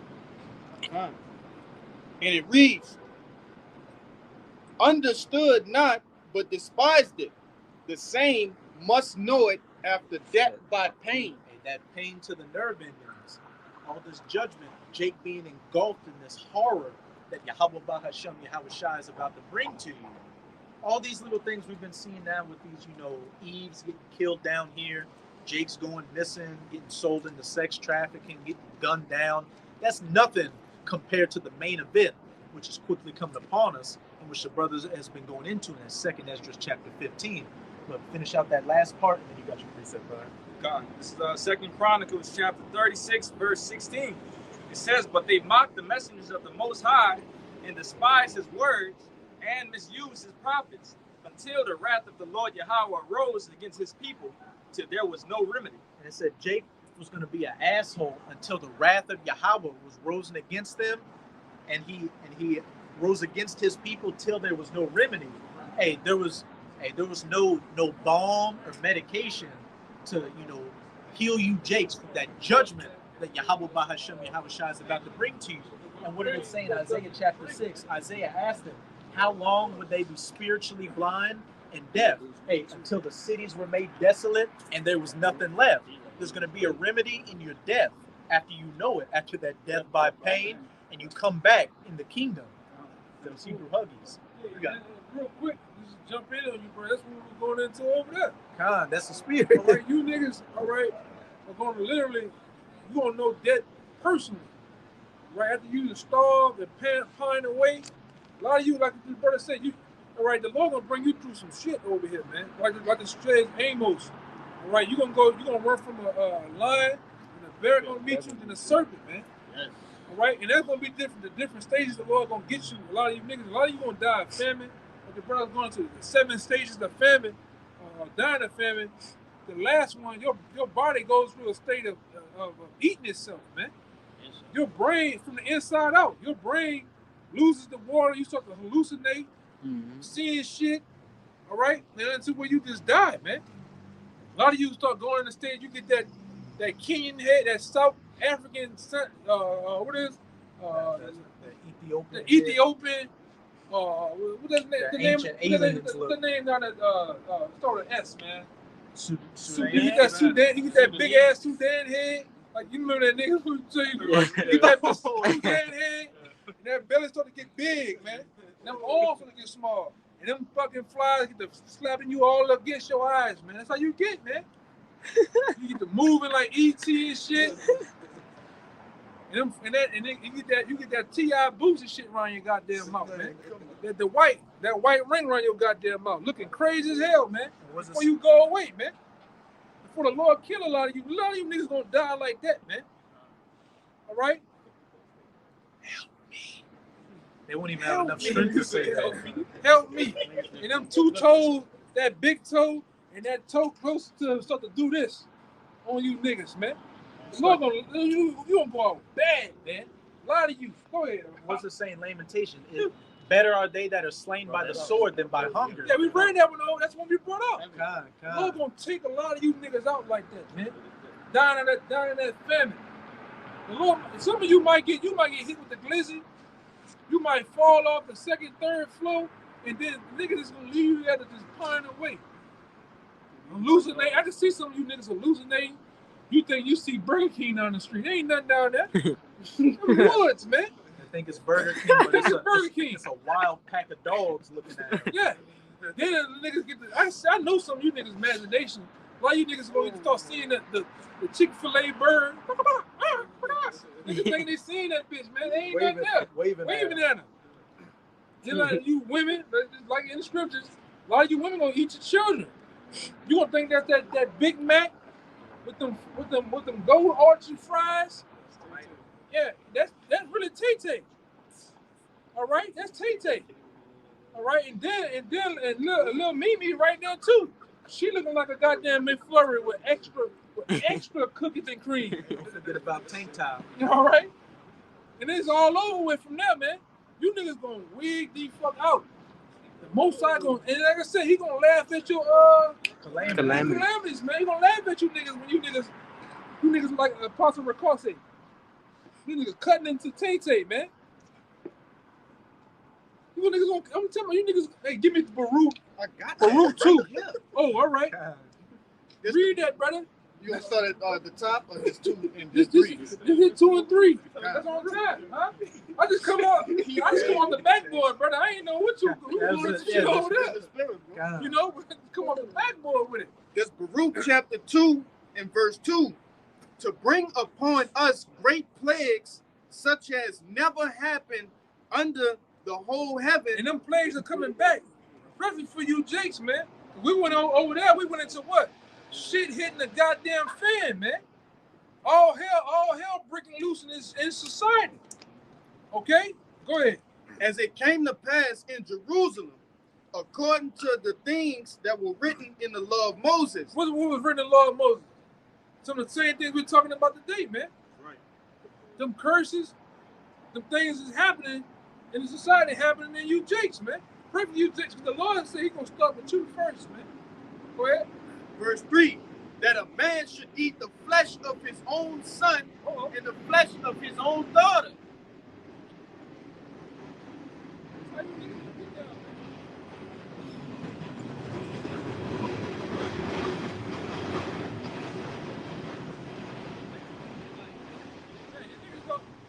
Remember when 50 Cent played that role? That's how you niggas gonna look, just like that, man. How you niggas gonna look? Worse. Somebody get that Kenyan, that little Kenyan boy from off that Watermelon. that watermelon head off north. The one they called, please send 58 cents to this little South Kenyan boy. Get that 1-800 number, boy. It's always that one. He got his eyes sinking in. That verse that he read is that when that happens, it's gonna last for a few years because Last for a while. it's Yeah. gonna last for a few years. Yeah, it's not gonna be the EMP gonna come and then chariots are here. No, it's gonna last. It's not going to be a few years. It's gonna take a while. It's gonna be quick It's going to be though. a while. Yeah, it's not gonna be like 5 years or a decade or anything. I mean, like for that. somebody to get so desperate that they want to eat their children, that's That gonna happens last a while. quick. That's going to take days, bro. That's going to take days. You know what happened over here for the time of Katrina? It happened in less than 4 days. What's that again? I say it's the bank that brought it up to show you how quick it was. when all the resources down here in New Orleans collapsed for Katrina, day 1, everybody was sitting there bullshit. Day 2, water came. Day 3, where this shit at? What is that? Day 5, motherfucker. Day 4, between 4 and 5, people wilding out here. Yeah, they had a movie called Alive, which is based off a true story about this Peruvian soccer team. The airplane crashed in the Andes Mountains in the snow, and like they were just on a plane, so they didn't have supplies on them. By about the second week, they started eating the dead bodies of their like fellow players. I see it. Yeah, Jacob's trouble is not going to be years. The Lord's coming back to get us. So that's all. It's not going to be years. After he beat everything, I ain't know. It's a good ass movie. Yeah. That's true. Because people don't know about fasting and stuff. They don't know what it is to be hungry. Yeah, they're going to wild up. Your body can only go like 3 to 4 days without water. So Yeah, and Esau, I'm gonna tell you this. Esau purposely put convenience stores simultaneously everywhere, gas stations, fast food, to make food convenient for these people to be massaged to think always having it. When they don't have it, when they don't have it no more, what happens? You panic, you stressed out. You know? Go ahead, Al. quickly. Okay, this an article going into the body breaking itself down, and it's quick. It don't take long. When you don't eat, you don't have no substance in your body. I'm gonna just start at the midpoint. And if I could say too, our food that we eat now is nutrient deficient. Right. So that's why you're constantly hungry and you never get really full when you eat. It says, when faced with starvation, the body fights back. The first day without food is a lot like the overnight fast between dinner one night and breakfast the next morning. Energy levels are low, but pick up with a morning meal. Within days, faced with nothing to eat, the body begins feeding on itself. The body starts to consume energy, stores carbohydrates, fats, and then protein parts of the tissue. It says, the metabolism slows, the body cannot regulate its temperature, kidney function is impaired, and the immune system weakens. When the body uses its reserve to provide basic energy needs, it can no longer supply necessary nutrients to vital organs and tissues. The heart, lungs, ovaries, and testes shrink, muscles shrink, and people feel weak. Body temperature drops and people can feel chilled. People become irritable and becomes difficult to concentrate. It says, once protein stores start getting used, that is not far. You're consuming your own muscle, including the heart muscle. In the late stages of starvation, people can experience hallucinations, convulsions, and disruptions in heart rhythm. Finally, the heart stops. So this is within a 7 to 10 day period. Yeah, you looking like that, man. This is the one right here. This is the famous one. Send $1.25 to the starving kid. That's how you get to looking. That one right there. You see that thing?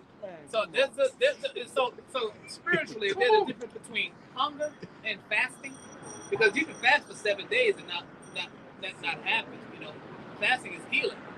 Right? You got to build up to it though, like our brothers will fast. They may start 1 day, then move to 2 days. That's why we're praying and fasting now, to build up, because some of us will go without food for a couple of days, but compare that to somebody who's never done it a day in their life. A half a day, they're gonna be on insanity mode, ready to start jugging and most people never went 24 hours without food. The majority of these people with nothing to drink. And they have no discipline. They're not spiritual at all. Then when it happens, they're not gonna know why it's happening. They're just gonna be bugged out. No power. No power. Hey, these people are so relying on Walmart. Not Walmart. That's another one. Wendy's. They can go get a 4 for $4 easy. I've seen it. Yeah. You know. That shit. When that happens, what happens when that shit runs out? You don't have it. They don't think about that running out. They just think it's gonna always be there. Hey, look at it. They ain't nothing but, like in the words of this brother, they nothing but a bunch of fats running around here. Everybody is fat, overweight. They eating. They overly eating. Right? You also got to consider, when you panic, your body starts overproducing cortisol. You start bugging out. You have all these negative hormones. When you fast, you're not panicking, like you're not wondering what's going on. You're intentionally going without food. So it's a completely different story. Even when these things happen to us, we're gonna know why it's happening. We're not operators out worth that number. The elect is not gonna be freaking out like, oh my God, what's going on? We know exactly why it's happening. We know exactly why it's happening and what's coming next, which is salvation. So even starvation for us, getting taken to a concentration camp, anything that we read about, when it happens in front of our face, it's like, okay, the Lord's about to come back. That's the sense of comfort that the Lord sent to us. God. Nobody gonna know why none of this happening. We even got accounts in the scriptures, all right, that tell you when, like David and not David, Daniel in the lion's den. Okay, different things of that nature. Okay, angels bringing food. Elijah with the ravens. So, day 7, I ain't ate. But Lord, he got me some kind of way. Some kind of way. Yeah, there's no scripture where a man of the Lord is going to starve to death. My servant shall eat. I'm holding that, but yeah. Guess who else knows what's going to happen and why? You niggas. All you niggas that fell out the truth, all right, that couldn't be brothers, y'all are going to know when you starving, like the Lord is doing this to me. When the chip comes. Yeah. Yeah, you. Inside. They going to pine away. You're going to be begging this. And it's Isaiah 65, verse 13. Therefore, thus said Yahweh, behold, my servant shall eat, but ye shall be hungry. Behold, my servant shall drink, but ye shall be thirsty. And it's going to get worse than you just hungry and thirsty. Let me get just to back you up. This is Jeremiah 19:9. And I will cause them to eat the flesh of their sons and the flesh of their daughters, and they shall eat everyone the flesh of his friends. In the siege, friends shall fight one against another like enemies. In the siege, a man shall desire to go into a city and shall not be able, and straightness wherewith their enemies, and they that seek their lives shall straighten them. I ran. Look at a documentary long ago. They had some shit that happened over there around the time of World War II. It was something around that time. They had starvation going on. They said out the whole town, the town would be like a ghost town. They had this one fat dude running after people. So in order to keep him fat, what he was doing? Eat people. They said he was big and fat. He was running you down, running people down, attacking you, and he would start putting them he put them fangs on your ass right there on the spot. But he had them perfect teeth too. Oh yeah, he had them perfect teeth. Like all them fat niggas do, man. Hey, working on the teeth. When you look into the history of World War II and just the atrocities that happened to it, that was a pre-Jacob's trouble, because they had the siege of Leningrad, where cannibalism happened, the Bataan Death March. They called World War II the War of No Mercy. That was the nickname for it. Yeah, World War III is going to be worse. Exactly. Scripture says it's going to be a time like no other. So, man, you're not the truth. Cannibalism is coming, man. Quickly. Cannibalism is. What do you got? Some of that shit you be drinking? I never got that wild turkey. Turkey. He gonna be a wild turkey. He gonna be a wild boy, man. He got them chicken wings. Look at his arm. He got them wings. No, he wobbling up. I got a precept. What you got? Lamentations 4:10. The hands of the pitiful women have sodden their own children. They were their meat in the destruction of the daughter of my people. God. That's coming back, man. God. That's coming back. These women. What's going to happen? Read verse 9 too. What's happening with these women? These women don't have zero faith, nor do they know what's going on, what's going to happen in this society, man. So when this society collapses and breaks, they're going to lose it. They're going to fucking lose it, man. Right along with what's the nigga name? Woe? Made the song Woe? Oh, Black Rob. He one of them with Black Rob right there. Niggas gonna lose it. This nigga laughing and sniggering and giggling what we talking about with his woman. Nigga, Black Rob, you gonna die again. This nigga just died. You gonna die again, Black Rob. Talking your shit. He gonna be a whoa, nigga. You wanna laugh and play? You come past here the first time with them big saddlebag eyes. Look like you going to California. You ain't got bags on you got luggage under your fucking eyes, man. You won't laugh, now you gonna come back and laugh. Nigga, fuck you niggas, man. Why we talking? You niggas gonna die when all hell breaks loose. That's what I'm saying. Niggas like have a that. good laugh at it. It's was going to say, very next line, it says, behold, Yeah. my servant shall drink, but ye shall be thirsty. Behold, my servant shall rejoice, but ye shall be ashamed. Yeah, niggas like that. Nigga, I hope people on the street and bam bam from the Flintstones hit you in your fucking head. You and your bitch, man. Go ahead, brother. Behold, my servant shall sing for joy of heart, but ye shall cry for sorrow of Niggas heart. like that, they gonna cry for sorrow of heart. Because you didn't believe when it was time, when the prophets and teachers on the highways and byways teaching. When they had you at liberty. Yeah, in the summer, in the winter, right in the spring, in the fall, all season when the men of the Lord was out here teaching, you was somewhere walking by Chuckling. With your boo. chuckling, laughing. With no ankles. Yeah. Looking like that nigga that put them jalapenos under his eyes. All right? Trying to make them bags go away. That's you, nigga. You was bullshit. You was laughing. You know? You was like this nigga over here too. This nigga's been playing that shit. Oh, what kind of banner he got in that bitch, brother. Go ahead. It says, but you shall cry for sorrow of heart, and shall howl for vexation of spirit. You hear them niggas holler. How them niggas holler? Ah, woo. Yeah, some niggas gonna be hollering. That's how you niggas gonna get down, man. Yeah. You gonna hear that gargling, cause that blood and hit the windpipe. That's the best part. You know? Niggas losing consciousness. That other nigga, that Haile Selassie nigga, he gonna die right on that bike. Still standing up. He remind me that nigga the tire will still be spinning with this dead body. It's gonna be like that pedal going down. Gonna be on, brother. It's gonna be stuck. He gonna be dying just like that. You know? That's what, hey, Yeah. we gotta bring this one back, guy. Yeah, that old famous one, man.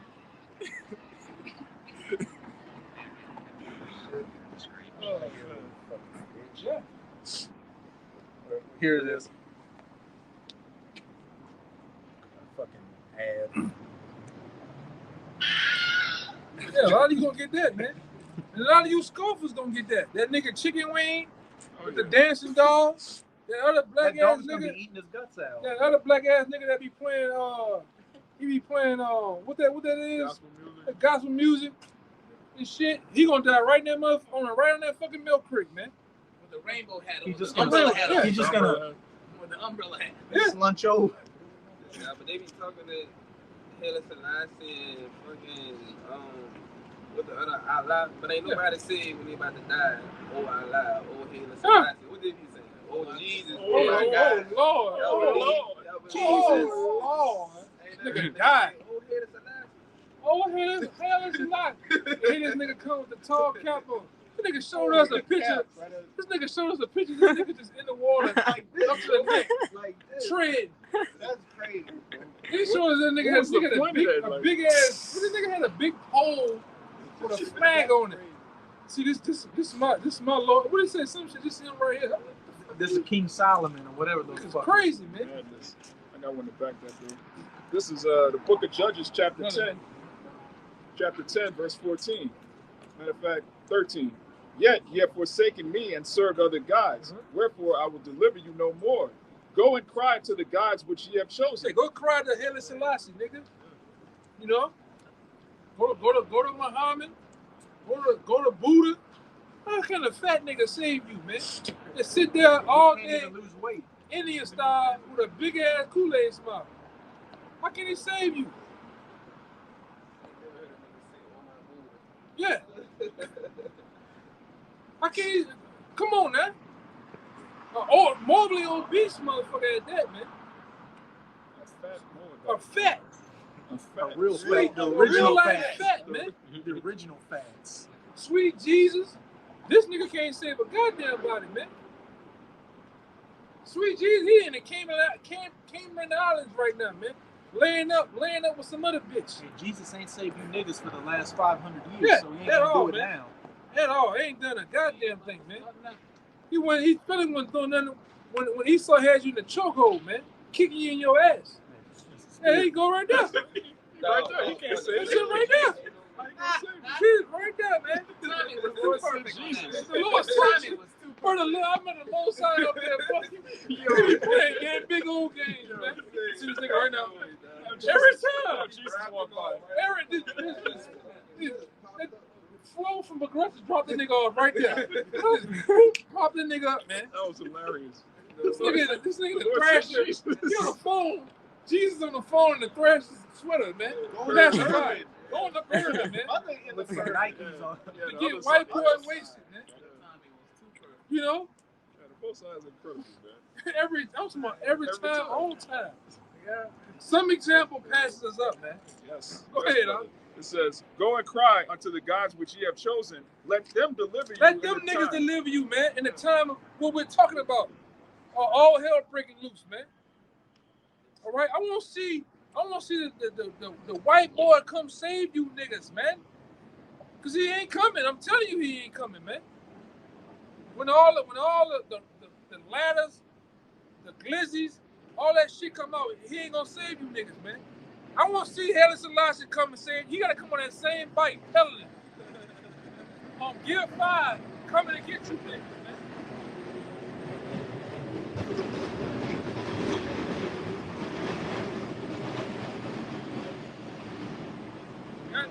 That nigga Polite gotta come out of jail too. You niggas got your hopes and dreams. That nigga in jail, man. But once again, from busting a cosmic nut on a little girl, man. Shooting ropes. Literally. All over the room. All over the room. They said they found all type of evidence. This nigga DNA. Nigga can't get past Dana, boy. DNA get your ass every time. That nigga. Boy, that nigga went Kimmich for real. God damn, all you conscious niggas, come on, why you couldn't predict that, man? All right? You niggas all you black conscious niggas, man. Well, his God is the black woman, so she got to deliver you out of prison, man. Black woman 1, black woman 2, black woman 3, all them fucking wives you got, man. Them black, you see them? Them bitches look like something from Truck Turner, a black exploitation goddamn film. This bitch got the Rona's afro.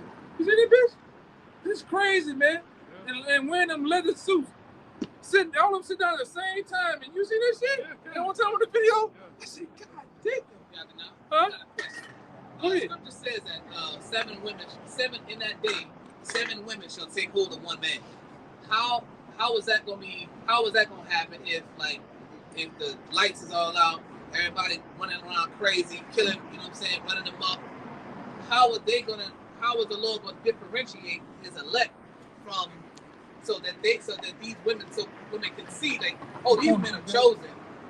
Hey, Akeem, you worrying too much about the women, all right? Just worry about your salvation. No, I'm not saying the women. I'm not with the women's situation. I'm not talking about the women. It wasn't for the kingdom, though, man. Yeah, that's a thing.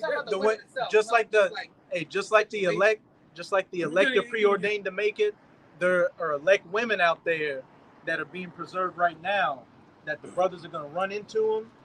And somehow it's going to play out, and the brothers will be able to read their spirit and know that they take them unto them. That's what I'm talking about. Now, it's not about the women. I'm talking about how is the Lord going to differentiate us, set us apart, where people are going to see, oh wait, these guys are we're going to be alive.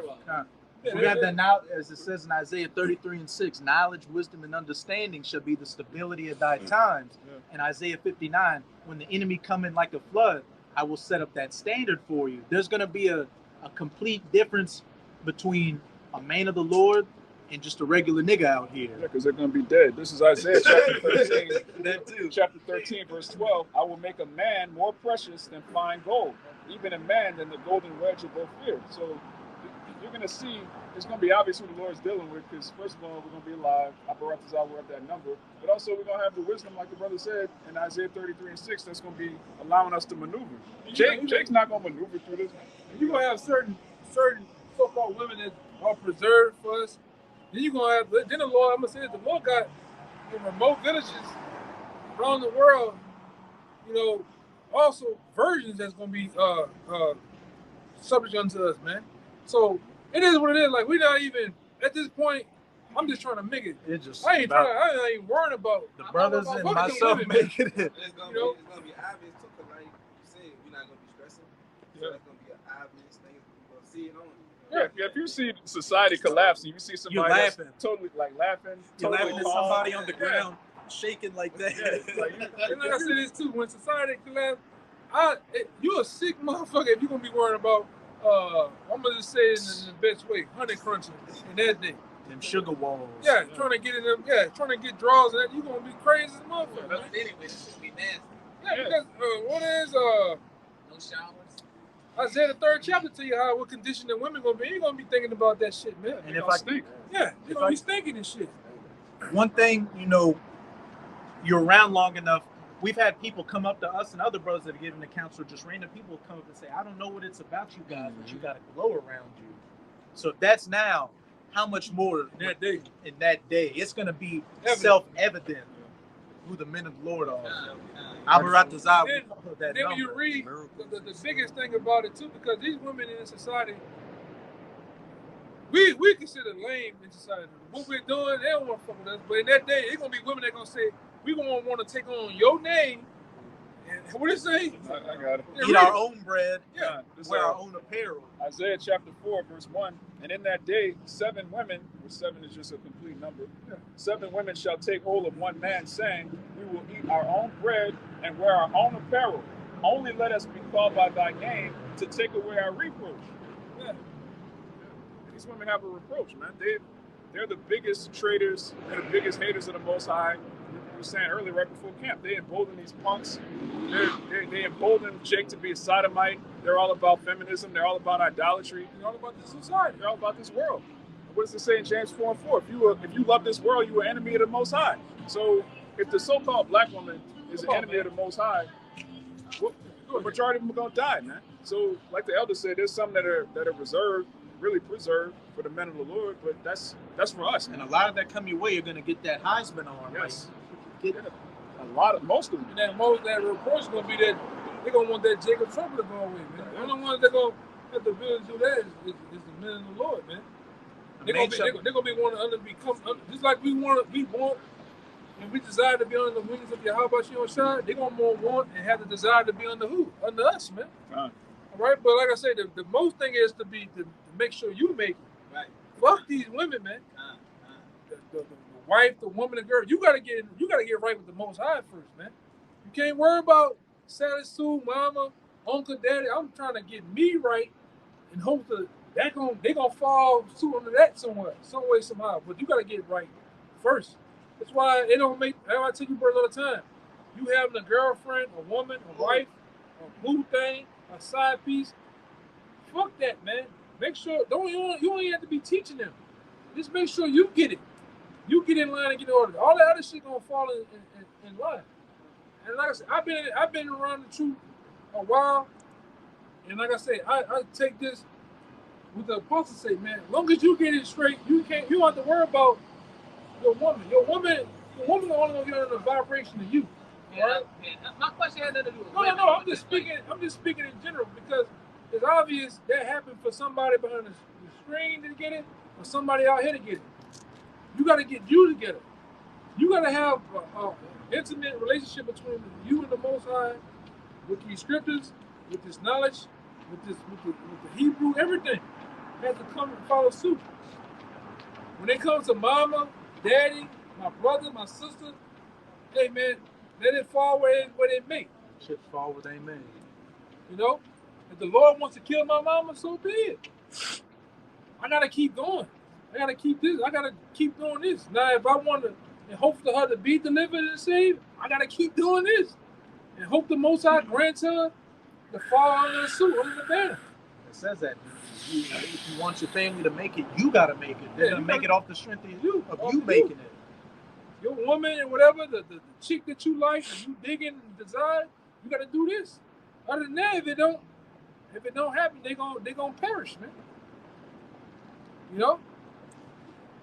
It is what it is. We gotta keep on pushing, despite whatever may happen, whatever falls. You gotta keep pushing. You want them to make it, and which we're gonna get them back in the kingdom anyway. In their perfect form. Yeah, their perfect form. We're gonna get them back anyway, man, in the kingdom. All right. Just like the elect gonna get many things. Like I say,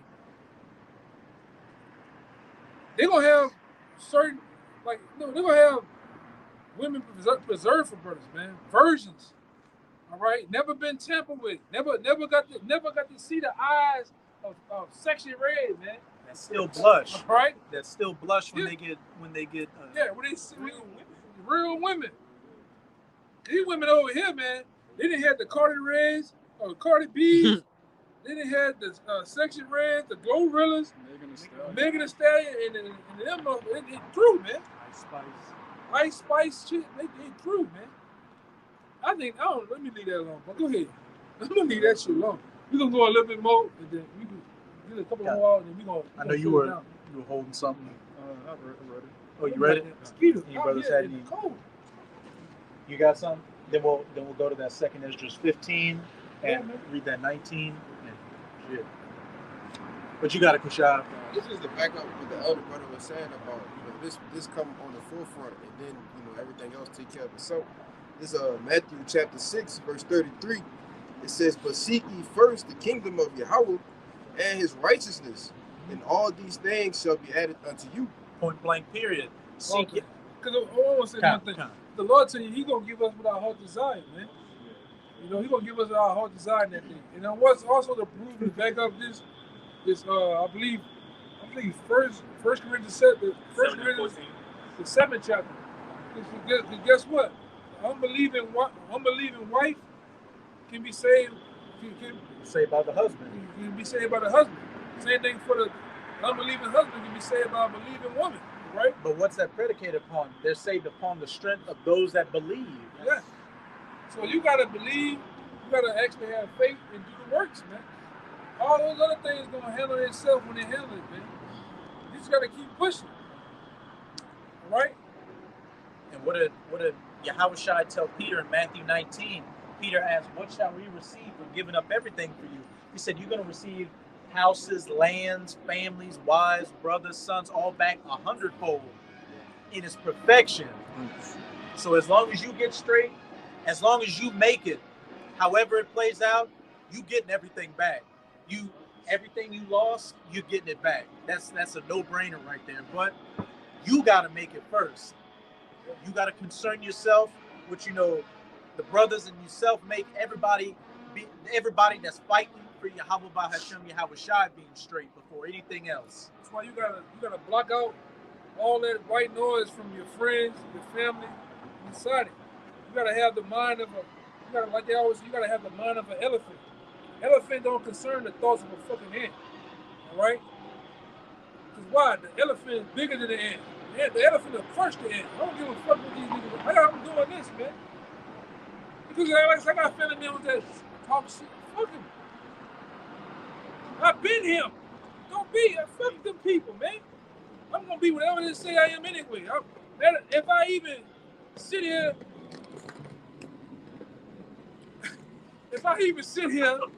and give a damn about their thoughts, I'm through. Fuck them people, man. Worried about what niggas think. They gonna say whatever they gonna say anyway, man. They said that about the Lord. They said that shit about the Lord, man. Gonna die anyway. Huh?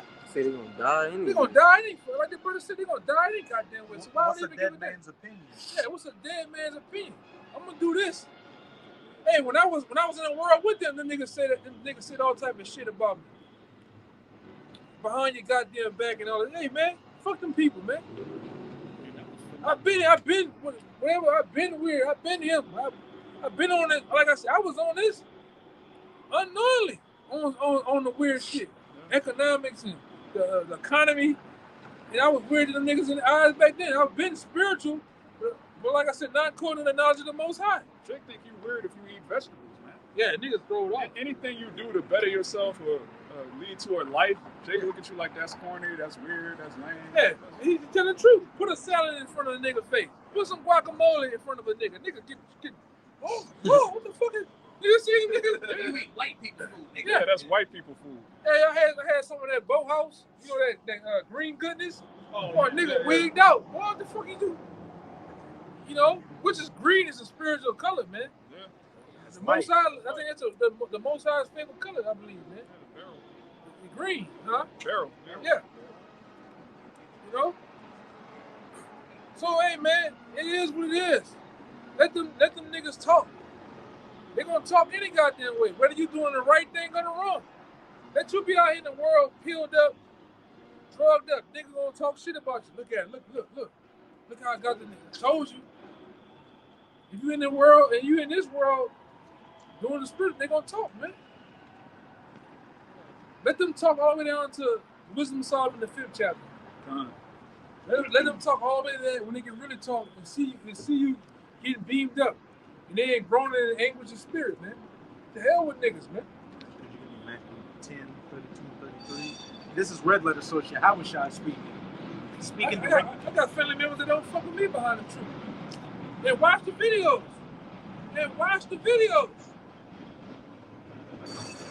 Okay?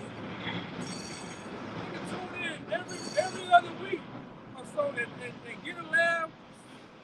The niggas smiling, blowing weed, watching the video, talking shit about me. What y'all give a damn, man? Fuck you too. And you can call me up about it too. And I'm gonna tell you again, fuck you too, man. It is what it is. Give a damn, but you know what come with that too. An ass whooping come with that. Nigga. You know that. I'll pull up, hey man, you can smell my cologne, nigga. Is it Miyagi? Whoop your ass. Go ahead, brother. Niggas is crazy, bro. Hey, we got enemies in the truth too. So-called brothers. Hey man, niggas enemies, man. We got family members, enemies behind this, man. Hey, I can't. Hey man, the Lord, I ain't choose the truth. The truth chose me, brother. You know, and I can't help. This brother can't help that every weekend we got you just do this naturally. It becomes a natural thing. Yeah, y'all can go through. Go ahead, brother. Might read 22 real quick. Go ahead. The same Matthew chapter 10, verse 22. And ye shall be hated of all men for my name's sake. But he that endureth unto the end shall be saved. Hey, getting hated comes with this truth. Hey, as it says in Sirach chapter 2, my son, when thou comest to serve the Lord, prepare thy soul for temptation. Losing things you care about, going through physical ailments, mental ailments, everything that can't go wrong probably will go wrong. As the apostles have been, as the apostles always talk about, Apostle Tahar saying, you got to become happy with suffering, pretty much. Like you got to expect it to come, and get used to it. So when it comes, it's just that's just like drinking water. I knew it was gonna go to shit. And when something goes wrong in your life, the greatest thing is how you respond to it. Those dudes fold, pack up and go home, and the men continue to go down that path, man. Because like I said, what's the feeling of coming this far? Because you gotta understand, the same way you started off at the starting line and got this far, you look back, the starting line is still far too. Why leave off? You might well just keep on going and see how the story ends, man. Especially seeing the chariots, seeing the MOTV right around the corner, World War III in the news. But guess what? At the end of the day, each and last one of you, the Lord chose you. Guess what? You was out there in the world doing, Lord knows what the fuck what you was doing. And all of a sudden, out of no, like just like my story, just like this brother's story, and every apostle and every other brother around Babylon in the world, I didn't choose this. I was just searching for a truth. I knew this shit was a lie, and voila, the Lord chose me. I was a Christian going to an all-white church my whole life. Yeah, and it just is what it is. Here I am. Here you is. On the greatest stage there are. Like some of us, NBA, NFL, hopes and dreams. This is the real NBA right here. This is the real NFL right here, man. These are the finals. These are and we're in the finals. Game 7. All right. This is it. This is the last quarter. 2 minutes on the clock. We're fucking 2 minutes on the clock, man. All right, it's it, man. 22. And like I said, Lord chose us out of every other. It's 7. It's what? Didn't it say now? 8 billion people on earth. Out of 8 billion people, the Lord chose you. And just to simply come out here and teach the word, be amongst administrative prophets on a Saturday, man. And what does it say in Sirach chapter 3? What's up? He looked at this. Thou knowest more than most men, roughly paraphrasing. We literally got the answers to what reality is. Yeah. That's enough. The who, what, why, when, and where. He like, eat in my room. You look like, man. We'll leave that there. You got that Matthew chapter 10. You look like bad Burlington suit on, man. You look like you just got through expelling some. You look dehydrated. Yeah. He like to do. I pop. He like to do that. Say that shit. Pop one of them things. Go ahead, brother. It's St. Matthew 10, jumping down to 32. And this is in red letters, like the brother said. So Yahushua is speaking directly to you on this. This is Yahushua saying this. Whosoever therefore shall confess me before men, him will I confess also before my Father which is in heaven. But whosoever shall deny me before men, him will I also deny before my Father which is in heaven. Not taking up that cross and counting the cost. As you brought out in that Isaiah, hey, your first and foremost thing being Yahweh Bahashem Yahushai, not being concerned with the opinions of your family members, your loved ones, or the world in general. Not taking a step back or compromising yourself for anything, but staying true to Yahweh Bahashem Yahushai and preaching this word until the end, whatever that may be for you. The Most High. I'm gonna say this too, because you got cats out there they're really ashamed of the Most High. They don't want to wear a goddamn garment, at least a garment down to the foot. You want to wear a goddamn bullshit ass cotton t-shirt halfway up to your waistline, or no garment at all. You got certain cats. I'm gonna speak on them. They don't want to get on fucking camera, man. They want to go teach on the other side of town, behind rooms to go, in the receiving and shipping line. All right, talking about you niggas, man. You really ashamed of the Lord. You said you I'm gonna run into boss man. Man, fuck boss man. I cuss his ass out and be back at work on Monday, man. People are slaves, man. Yeah. If you believe in the Bible, you have to know your heathen boss, he's really your property. You're gonna own him in the kingdom. Why? Yeah. He came into your life just so you But can see who doing my that slave's gonna be. right there on the plantation. What you say? Because like, we got a guy. When he pray, he pray that. You know, I'm gonna have that motherfucker, man. Hey, all right, look, this gonna be the logo of the kingdom right there. And he better do this too. You know, and he got a big fat back, man. I'm gonna put a Google map on him with Siri. I'm gonna get you, hey man. Hey brother, excuse me, brother. I'm just on fire. Hey, that's the spirit. Go ahead, brother. That's the spirit. Hey, go ahead. Whatever you gotta say. Go ahead, brother. I'm just, you know. What was it saying? Revelation chapter 12. They love not their lives. Hey, we fuck the boss, fuck the job, fuck the woman, fuck everything but Yahweh Bahashem Yahushai. If you're gonna die on a sword, this is the sword to die on, because you're gonna receive everything back in the kingdom. You're gonna be of that elect number. You're gonna be the rulers of the world to come. Man. Hey man, you could be. That's a hard. You can literally right now on a Saturday at 8:07 be that guy, man. Be a cuck. A fucking cuck and a simp. Letting your woman come out half motherfucking naked, double cheeked up with the on a Saturday, man. With a nobody. Look like a potato. How you showing your body? You ain't got no body. Yeah. This place gotta go, man. Exactly. Yeah. You people have to die. That's the conclusion of the matter. Yeah. All the unfaithful shall die in their faithfulness.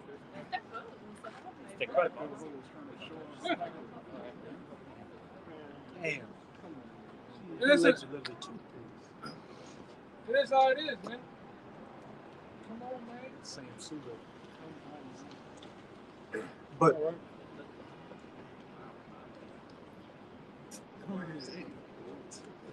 y'all stupid. Come on. Oh, brother, y'all gotta stop. Crazy. Come on, brother. Y'all gotta stop. That's the people. That's the people you're worried about the opinions of. Yeah, a damn Planet of the Apes extra. Yeah. But again, The whole end of the matter, the beginning, the middle, the end of the matter, is to stay faithful and firm in Yahweh Hashem Yahweh Shai. Take rolling with the punches and enduring everything that comes your way. Because at the end of the day, what did Yahweh Shai say? And I'm gonna preach you before. Yahweh Shai is up in the heavens right now, constantly saying, "Hey, Father, look at what my men are doing."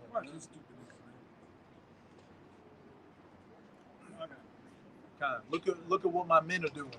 But for anything you give that up for, Yahweh Shai is going to turn his back on you, which is what? Yahweh turning his back on you. That you could get him on camera. That's what you could be doing on a Saturday night.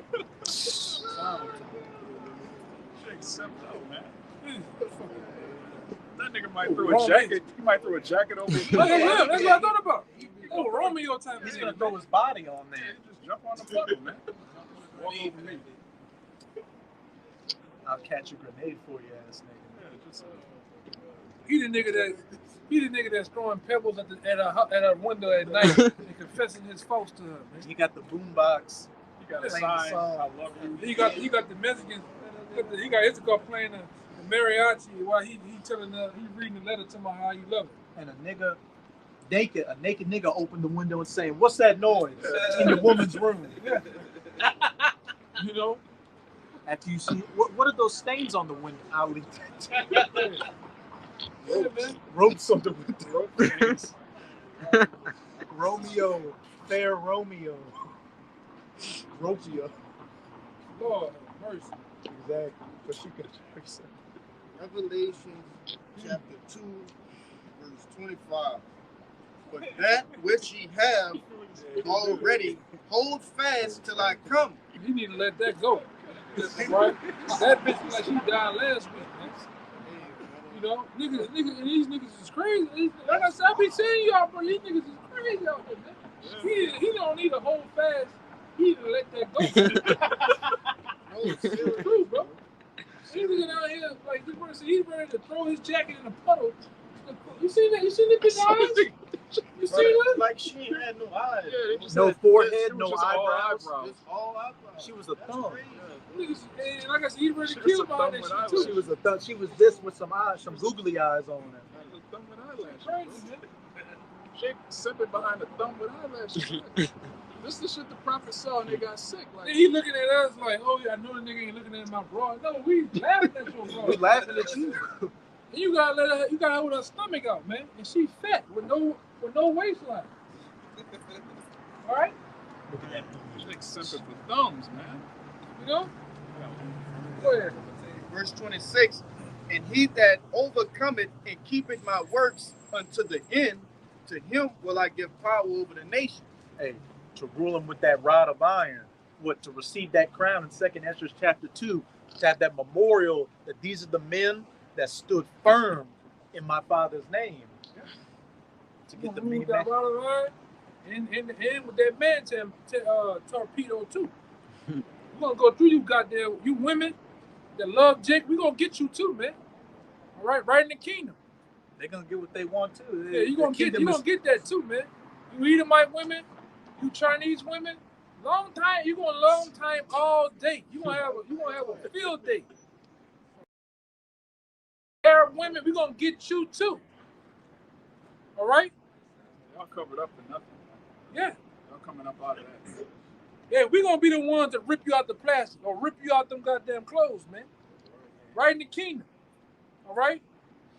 And I'm talking about, hey man, y'all love Jake, man.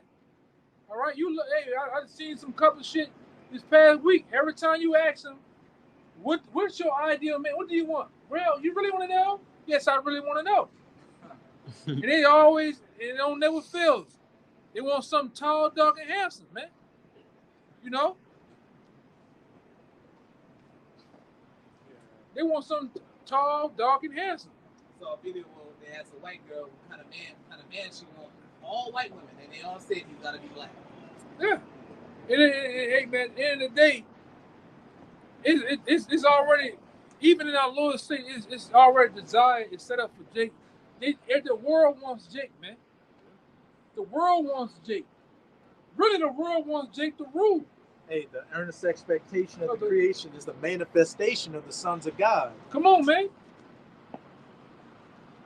We are the salt of the earth. We in our lowest state, we still a man.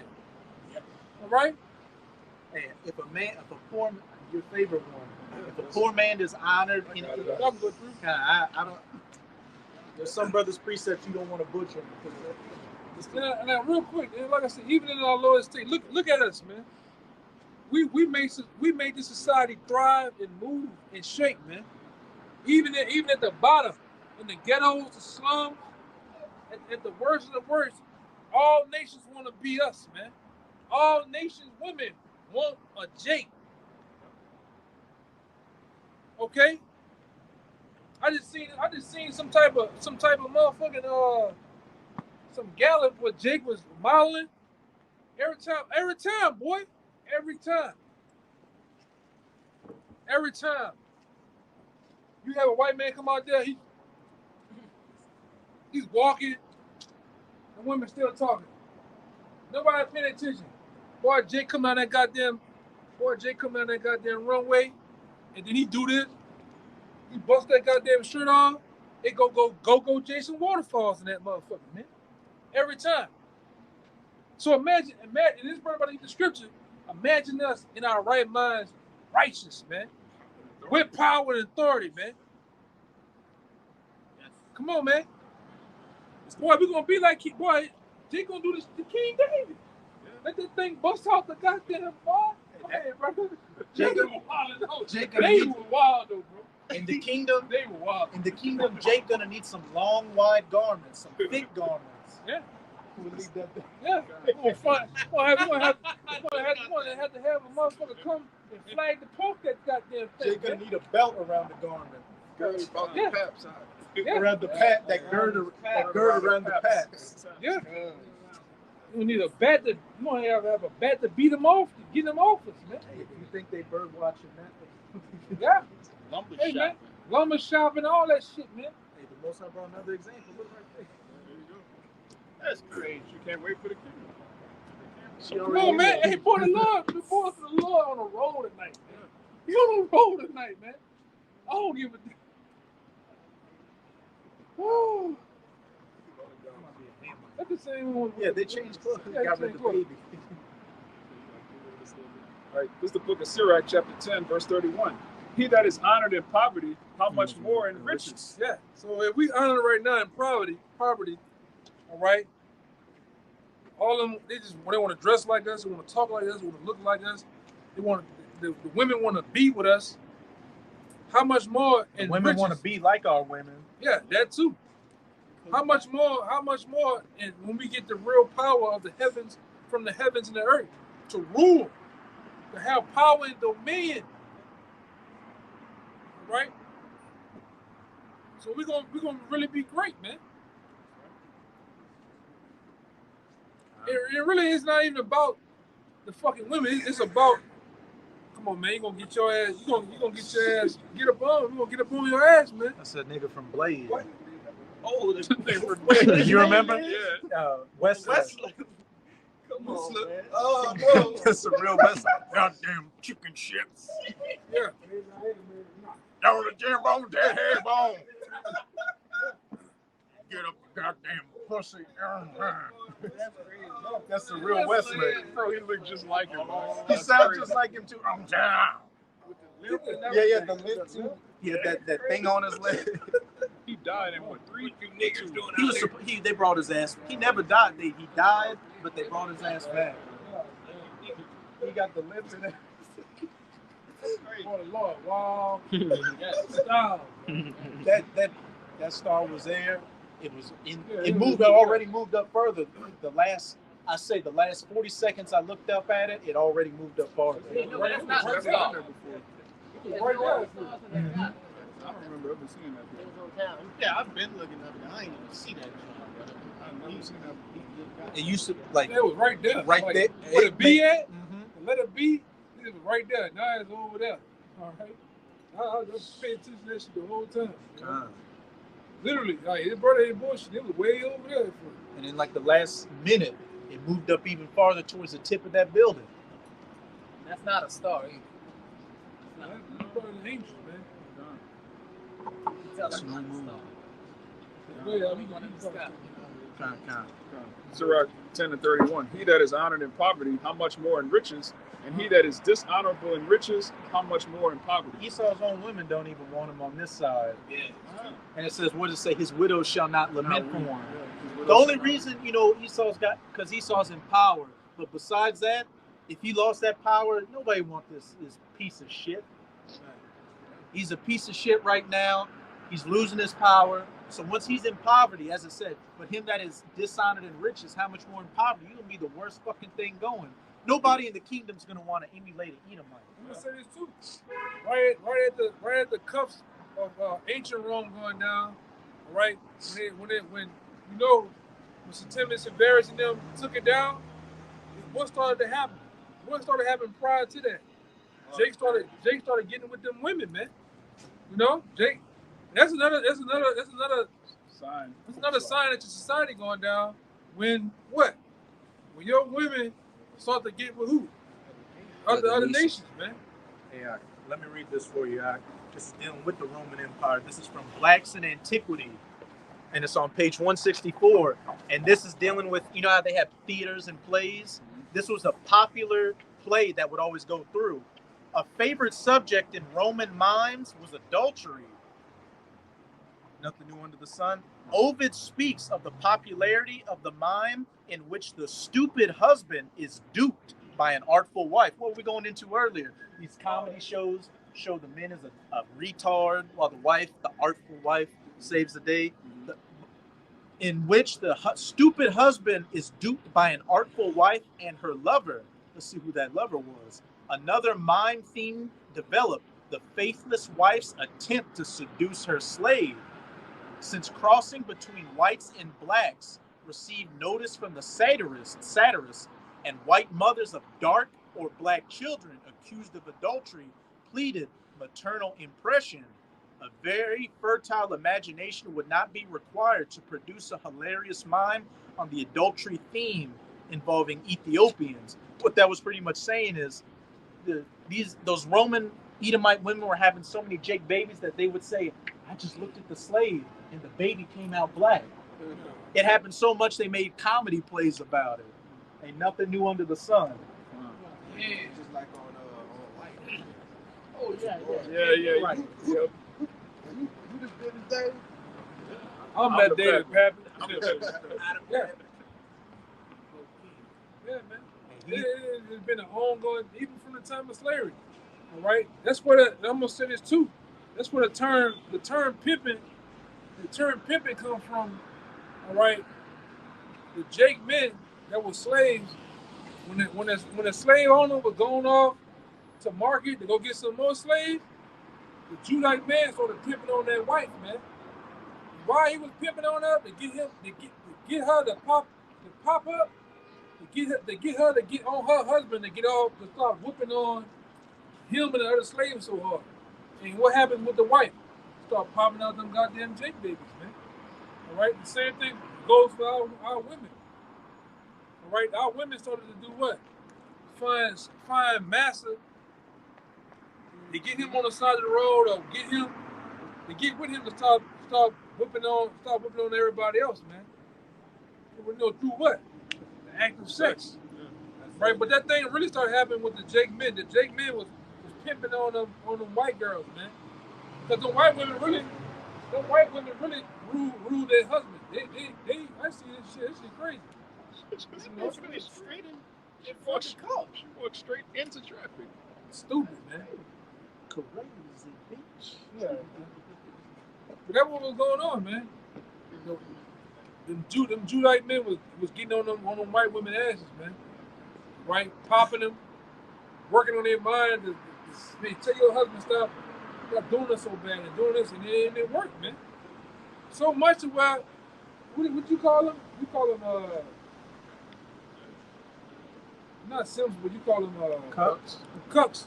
And cooking shit started to happen to where it's documented that the white man will actually watch his woman get popped by slaves, man. Right? Jake was putting that Mandingo in their life, man. Esau was watching. Esau was watching. Freak. Like Adam 22. And then he'll probably kill the slave for having sex with his foot because he had sex with his wife. Yeah. Or try to kill, fuck him too. Yeah. Yeah. There was bug breaking, so. Yeah, man. That was it on. That's it on. You had another one you were holding, right? No, Your brothers have any other precepts they were holding? You get in it, bro. Oh, Khan. There's one. Khan. Right. Actually, we'll end it with that second Esdras 2. The crowning ceremony. Because again, this is ultimately what we're working towards: staying faithful to Yahweh Bahashem Yahweh Shai, and so we could be spoken of before the Father by Yahweh Shai, and they ultimately receive those crowns and everything 100-fold, and that happily ever after, that true happily ever after. It's the book of 2nd Esdras, chapter 2, verse 42. I, Esdras, saw upon the Mount Zion a great people, whom I could not number, and they all praised Yahweh with songs. And in the midst of them there was a young man of high stature, taller than all the rest. That's Yahweh Shai. God.